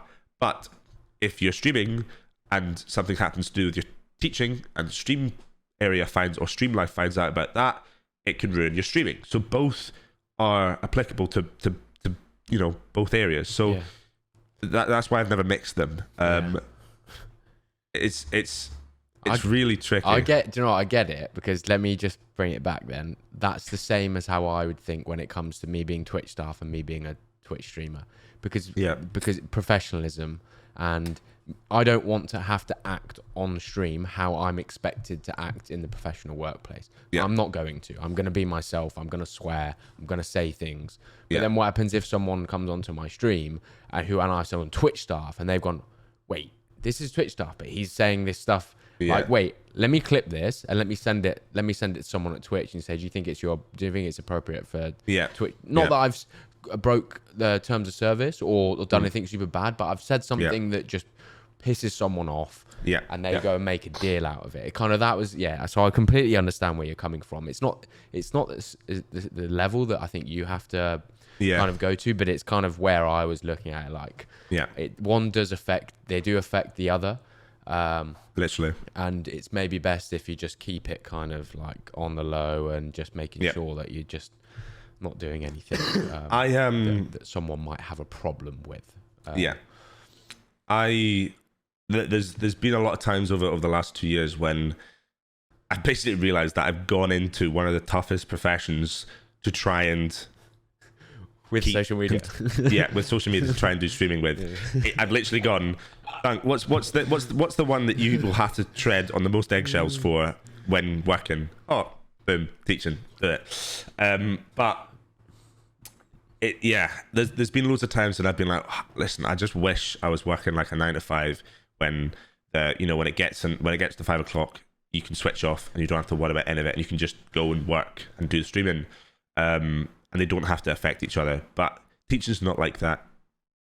It's ever going, ever consistent, and even when you finish, obviously, it doesn't end there. You're still working when you go home because you have to plan, and it's completely different. But if you want, I can speak about the safeguarding aspects now, because that's just kind of connected. Yeah, sure. Yeah, go on. Yeah, if you speak about safeguarding, and then we can wrap it. Then we can wrap it up. Yeah. So to add on to that, so when it comes to basically, I think a year and a half ago, I had a conversation with one of my mods, who basically brought up the idea that if streaming is going to become a thing, you need to safeguard, which is basically protecting yourself. Safeguarding is where you put in things into place that will protect yourself and protect others. And because I work with young individuals under 18s, child protection comes into it, and I need to make sure that everything I do on stream ensures that young people are protected and they are not exposed to anything on the internet that will harm them effectively. Yeah. So, I have a piece of paper, a digital copy, saved, that basically outlines every professional step I've done, whether it is rules on Discord, whether it is commands on Twitch, everything I've done that has basically been put into place to protect every individual on my stream. For example, if you join the Discord on my Discord server, you won't get access to the channels. You will need to go to the rules section. You'll need to read all the rules that include everything from what you're allowed to and not allowed to do in terms of racism, everything like that, all to minute things about toxicity and privacy and information. Okay, so if a young person does join, the information is there. They can read that, whether they do or not. They can read that, and they will basically know. It educates them how to conduct themselves. Whether they are younger and they aren't aware, at least they can learn. So, at the bottom of the rules page, there is 2 react options, and basically what it does is you can react to either one to say whether you're either over 18 or under 18. If you are over 18, you can react to it, and you'll get access to all the channels that are available to us. However, if you are under 18 and you react to the under 18 button, you will get access to a limited amount, which are all safe, completely empty of any sort of toxicity or kind of, even if it's to do with like clips of games that have swear words in it. There is nothing there that is everything there is appropriate for someone under the age of 18, pretty much. And even the over 18 section, that's not like not safe for work content. It's the same as the under 18, but with, say, example, an over 18s chat, which allows people basically to talk about things like if they go out for a drink, if they've gone out to a party or something like that, they can pretty much talk about what they get up to that would be inappropriate if an under 18 was to read it. For example, being open about themselves if they're struggling with like mental health and whatnot. Okay, so there's more opportunities for them to disclose things like them struggling, or if they've even stuff like going to hospital, things that, you know, if a kid was to hear that, or an under 18s was to hear that, it wouldn't be a good idea. You know, it's not a matter of it's all what I personally think that a young person doesn't deserve to hear, such as like mental health issues and whatnot. I'm not saying that young people shouldn't talk about their struggles, but the less they have to basically digest of other people's, is they're going to be a little bit better off for it, pretty much. And so little things like that, where they've got limited access and they're safe in that environment, and they don't need to worry about anything that is going to that might come their way, whether it's to that or it's to privacy and information on Twitch, commands such as age, not disclosing age, anything about kind of safe areas to talk and whatnot. There is a multitude of things that we've done to set up that basically makes the environment that they are in safe. Additionally, on that piece of paper, there is anonymous, because I've blurred out the usernames, but basically screenshots of people's messages that have said comments along the lines of what I've set up, what my business, my community, my streaming has done, has really helped them. Okay. In terms of, obviously, a lot of my streaming was during COVID, when mental health issues were incredibly spiked. Yeah. Sure. Depression, anxiety, living on your own, being alone, pretty much. The amount of cases for that kind of stuff was so heightened. Young people who deserve to be out with their pals, playing football, doing whatever, socializing, at a young age are stuck indoors, sitting in their room on their own, with the only thing they've got is their phone. And obviously, what do? They go on their phone, they look up about everything going on, they're not able to do stuff, they digest all these like horrible expectations set on social media. You know what it is. And no filter on TikTok. Yeah, literally. And it affects them. And I think, I don't know how accurately I'm speaking about it, but basically mental health was a big situation for during COVID. And I couldn't count on two hands the amount of people that came to me and said that what I set up, the community that I provided, the people that I basically put in front of people, helped people get through tough times and dark times during COVID and mental health.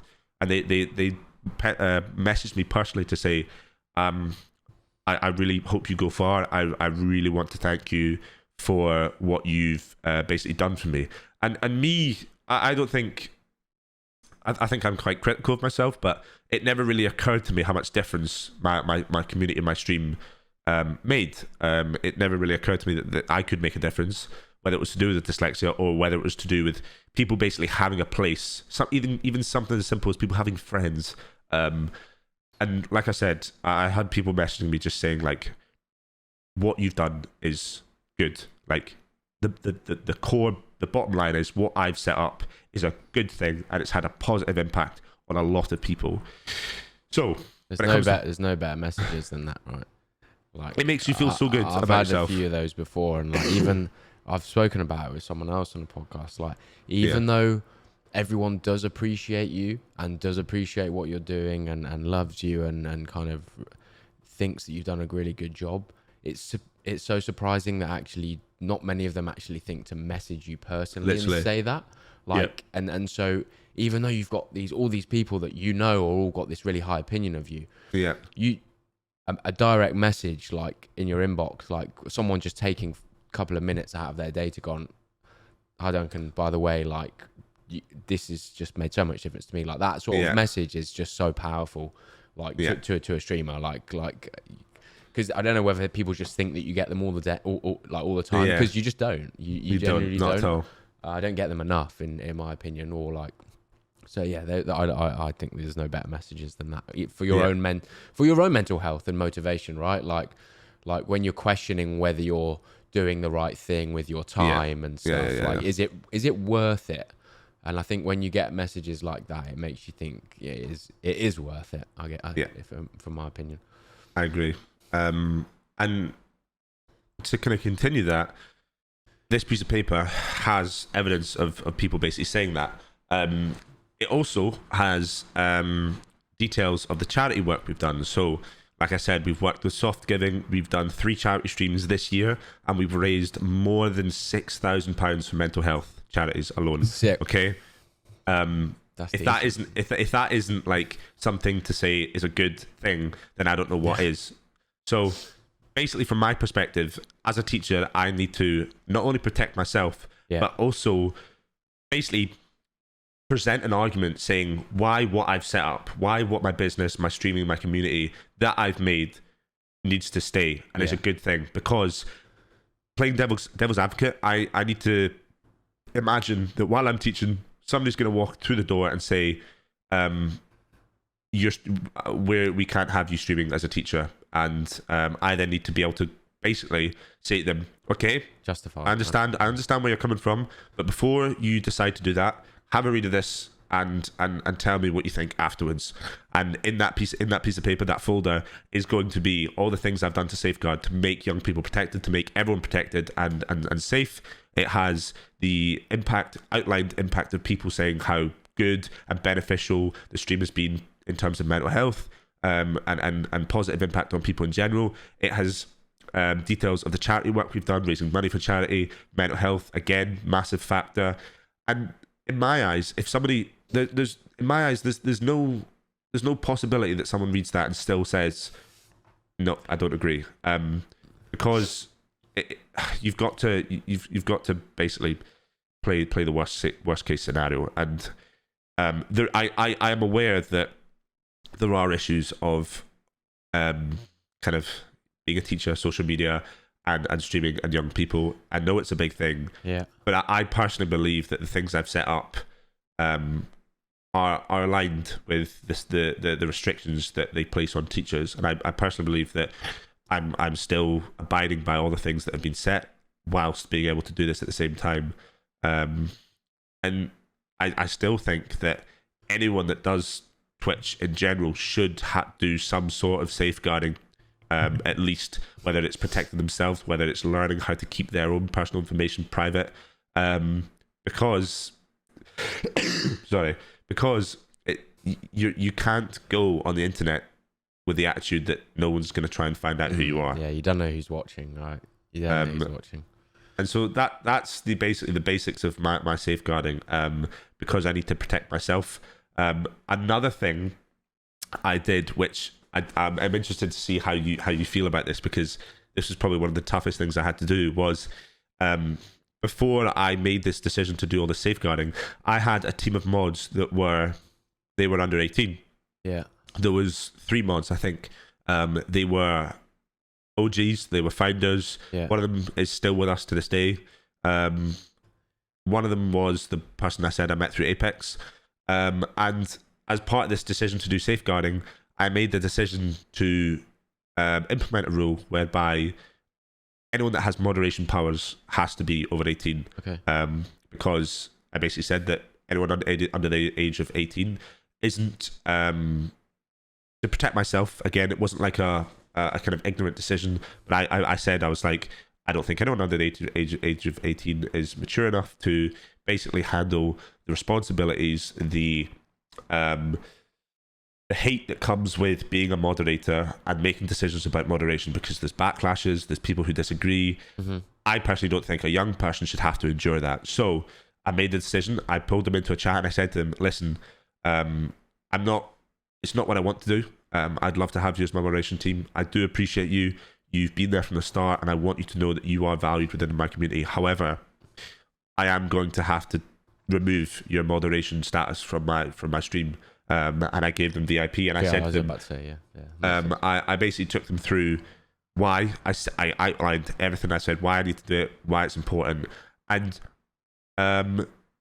two of them were very understanding and said, I completely understand it. Like, I know why you're doing this, and I understand. And I think I'm okay with it. I'm upset, but I'm okay with it. And one of them was a little bit annoyed. Admittedly, was still understanding and still knew why I was doing it, and said he agreed with it, but was still annoyed because I basically turned around and said, see all this support that you've given me over the last however long. Yeah. I'm going to have to remove that and not give you that. Tough.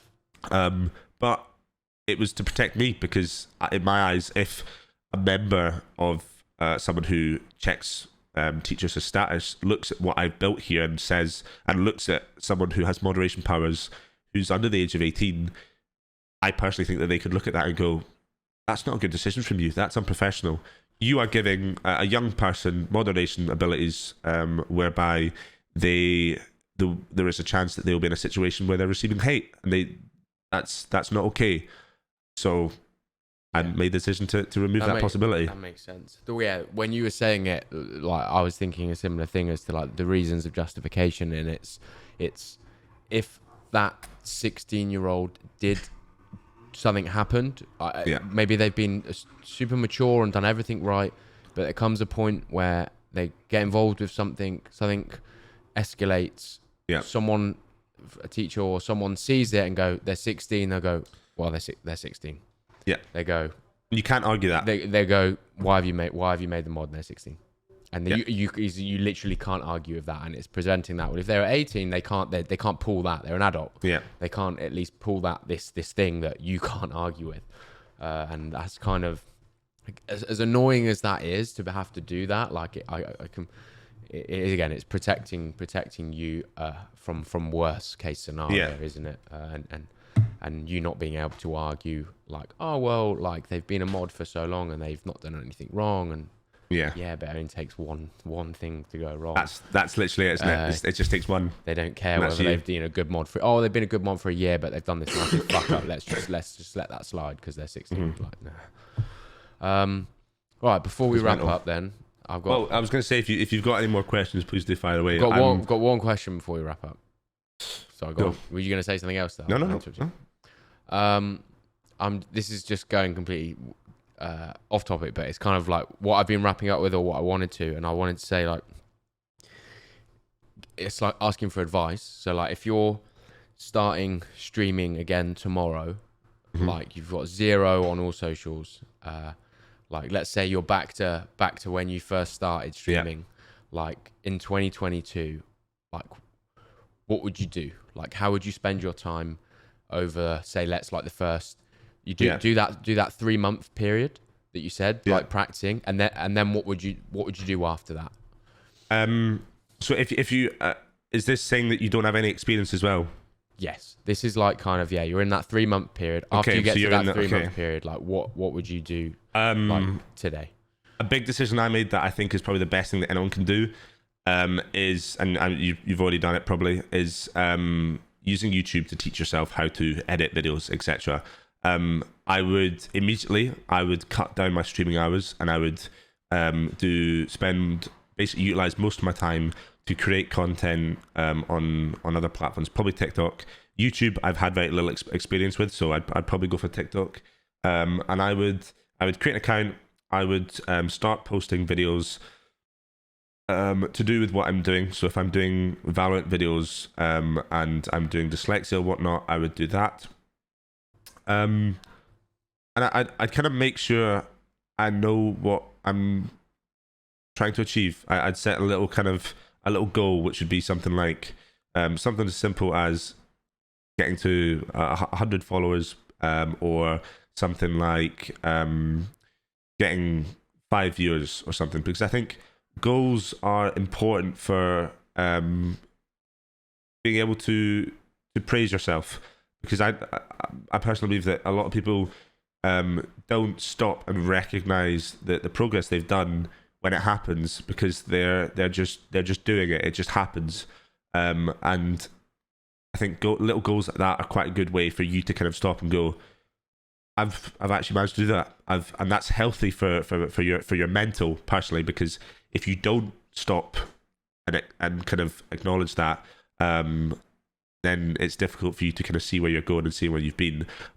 Important things like, I know it's such a cliche streamer thing to say, but things like turning off your viewer count, simple stuff like that, because like I said, although my views are down right now, I'm still in one of my happier points, because I'm enjoying when I stream as opposed to streaming for like trying to get something. But yeah, I would say if I start tomorrow, I would stream maybe a small amount of times. I would focus on making content. I would, if it isn't dyslexia, I'd have a little think about the personal that I can give to people. It's in uni. It's called the Common Third, which is basically something that provides relatability. So for me, it's gaming or dyslexia, something that people can kind of get used to get to know you. I'd post the videos or whatnot. I would try and utilize things like Twitter to get involved with communities like Twitch and whatnot, like Twitter. It's quite difficult for Twitch-wise streamer friends because you've got to meet people you've kind of got to meet people yourself. Yeah. But I'd aim for 1,000 followers to do the TikTok lives, and I'd spend the time getting used to streaming. I think that's quite an important thing. Is getting used to what streaming is, because from the outside, like someone that's not aware of what streaming is, they're just like, well, you just play games. Oh yeah. we were all one of those people, right? Because I was. Oh yeah, it looks so easy. They just play games, get paid loads of money. And then you realize that you've got Then you realize you've got to manage like all your platforms, all your Discord servers, your communities, whatnot. It's a 24-hour kind of job. Like it's not just when you're streaming. And I'd learn how to get to grips with that. I'd use YouTube to. I did it myself, and I spent ages doing it, and eventually it was quite good. But I'd use YouTube to teach myself how to use things like Premiere Pro, or DaVinci Resolve, because it's free. Yeah. You can use that, and then that upgrades the content that you put on TikTok, because it is very much quality, not quantity. You can post every single day, but if it's content that is not well presented, it's not going to do well. And I spend the first say a month or something streaming less, pushing content. I actually really hate saying pushing content, because I remember listening to people who had effectively made it, and the tips that they were giving to people was to push content, but they weren't being specific. They're never specific. They're never specific. Pacific Ocean. They're never specific. Yeah. and I actually, it's a little pet peeve of mine. Is and people probably hate me for it, but when people ask for advice and people give generic advice, either because they actually don't know what they're talking about, or they're not wanting other people to succeed and do what they did, so they give generic feedback make content or find content that works for you, or things like that. And it's like, you actually listen, you spend an hour or two listening to what the feedback, the tips that they've given, and you're none the wiser. It's so annoying. Don't get me wrong, mate. I've watched many of those. This is exactly why I'm trying to create content like this, because I'm fed up of these generic videos going, you need to push TikToks. You need to clip up your game and put them on TikTok. Yeah, okay. Well, fucking, I know that already. How do I do it? So does everyone else. How do I make mine better than everybody else's? Yeah. That's how do I do that? And the question that you just asked me is quite good, because you'll be it yourself. People come into stream and they go, I want to be a streamer, or have you got any tips for a streamer in terms of trying to do well? And I always go, they ask me, and I say, right, stream, take your clips from there and learn how to edit. Use YouTube to learn. If you're serious about it, learn how to edit, and make your own videos. Because another important thing, I'm rabbit holes here, but once you learn how to do everything yourself, then you can start divvying up those responsibilities to other people. But I think it's very important to learn and do everything yourself, because if you imagine you get immediate success and you then pay somebody to do a job for you before you've learned how to do it yourself, when that person disappears or says, I quit or whatnot, you are scuppered. And if you're in a situation where you rely on that massively, whatever it may be, you will be scuppered, because you can't survive without it. So important to learn how to do it. So for me, that's editing. Learn how to edit, post your videos, and then make sure just to put a bit of yourself out there, whatever what it is, and then do your best to put effort into monitoring it. If you're getting comments, reply to them. If messaging people is how you want to do it, you can message people and say, there's no harm in just letting them know about what you do. Don't get involved with follow for follow. Don't get involved. I don't ask streamers if they can, like, basically don't do things that you know that you're doing it so you can gain from them, but you're trying to disguise it by something else. Like, don't say, "Oh, can I play a game with you tomorrow?" because you want them to think that you're wanting to play with them, but actually you're wanting to ask them questions on stream about how to stream, etc. Yeah. The amount of people that think that I was born yesterday and say things like, "Oh, Dunk, did you know I started streaming like last week or something?" And these are community members that have been with me for a very long time, and even to that point, they'll still turn around and say, "Oh, I finally figured out how to stream," or even something less obvious than that. I'm trying to think what they've said before, but you'll know. Like, people sugarcoat it, don't they? Yeah. And don't do any of that stuff. Don't try and cut corners. Just learn how to do everything yourself. Spend 5 months just learning how to do everything, because content creation isn't something that's going to happen instantaneously. You do have to learn how to do it yourself. But I think I might come off quite negative when I talk about content creation. But I personally think everyone should give it a go, 100%. But you've got to have the right mentality for it. You've got to be in it for the long run. You can't just. People will quit immediately after, like you said. People will start tomorrow and they won't get anything after a month, and they'll go, "I can't do it. It's not for me." But message Ben. What an answer! Message Kaluza and say, "I am Twitch staff, so I must know. I must know all the secrets." But again, I take my hat off to you, because no one has ever asked me before if I want to like sit down and chat with them about all this stuff, because I feel as if a lot of this is just bottled up because you never get to really talk about it, because no one asks you about it on the stream. No one actually wants to hear about it. So the fact that there's an opportunity to kind of not vent, but just explain all this stuff and put it out there is brilliant. So I think your niche that you've picked here is really good. Thank you. I really appreciate that, and it kind of was. That's exactly what I was thinking. In that, like, I'm seeing all of these streamers, and I know that they're putting in. I know they're all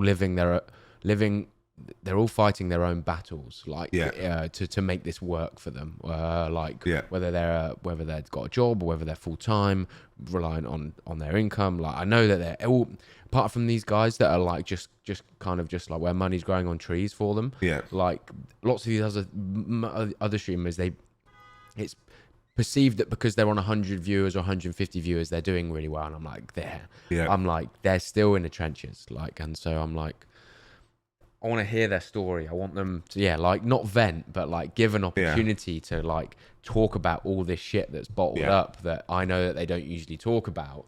Because you don't want to talk about this stuff on stream. It's not that you don't want to create that sort of vibe all the time. Maybe every so often. Why not give an opportunity to create this content, to share with the stream, and then maybe that could help some of the community even get a bit closer to see a side that they've never seen before, see you say things that you've never seen before, and they maybe then just see it from a little bit of a different perspective. Not too different, but like, didn't really see it like that before, because he's never said that before. But now I'm like, oh wow, like now I can understand why he does this or why he thinks like that. And then increasing that relatability, like, actually, like, I have that same challenge as well, but in another part of my life. And create that closer connection. So, do you not sorry to add to it, but you raised a really good little point there. Do you not think it's absolutely insane that somebody on 5 viewers is as happy with themselves and in comfort with their own expectations and their progress as somebody who's on 500, 1,000, 2,000 viewers?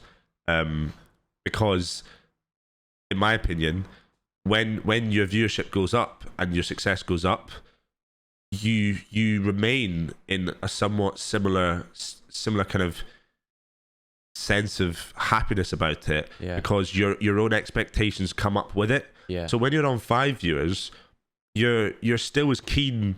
That jump to 10 viewers is still as much of a desire as like 500 to 600 viewers, but there's just a bigger margin.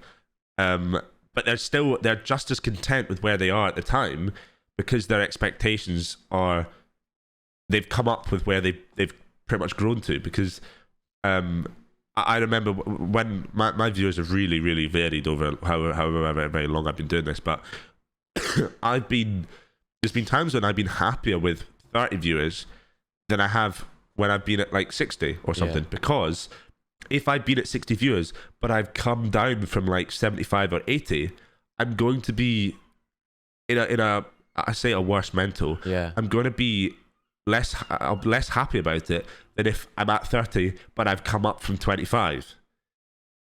I think that's madness how that works. I guess, it's all relative to the person and their situation, how much work they're putting in, where they've come from. Are they, like you said, putting in more work and actually not getting the growth? They put in less work, they drop. Like you put in less work, drop, not that bothered about it, but then you then grow a little bit, and now you're more happy that you're, even though you're on 30 viewers compared to being on 60, you're actually hot. But now in the present moment of that time, you're actually a lot happier, despite actually technically being less successful, because you are like, it's weird. It's a weird one. Like you don't,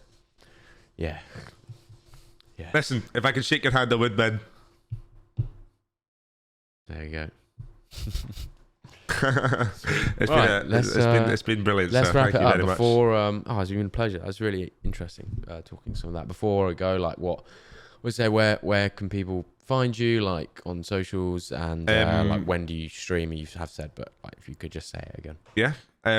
For where you can find me, it's a little bit tricky because the irony of my handle is that it's spelt wrong. So make sure that it is MyDylsexia, not MyDyslexia. Even though when I talk about my brand name, it's MyDylsexia, it is spelt differently. How do you spell it? So it is MY.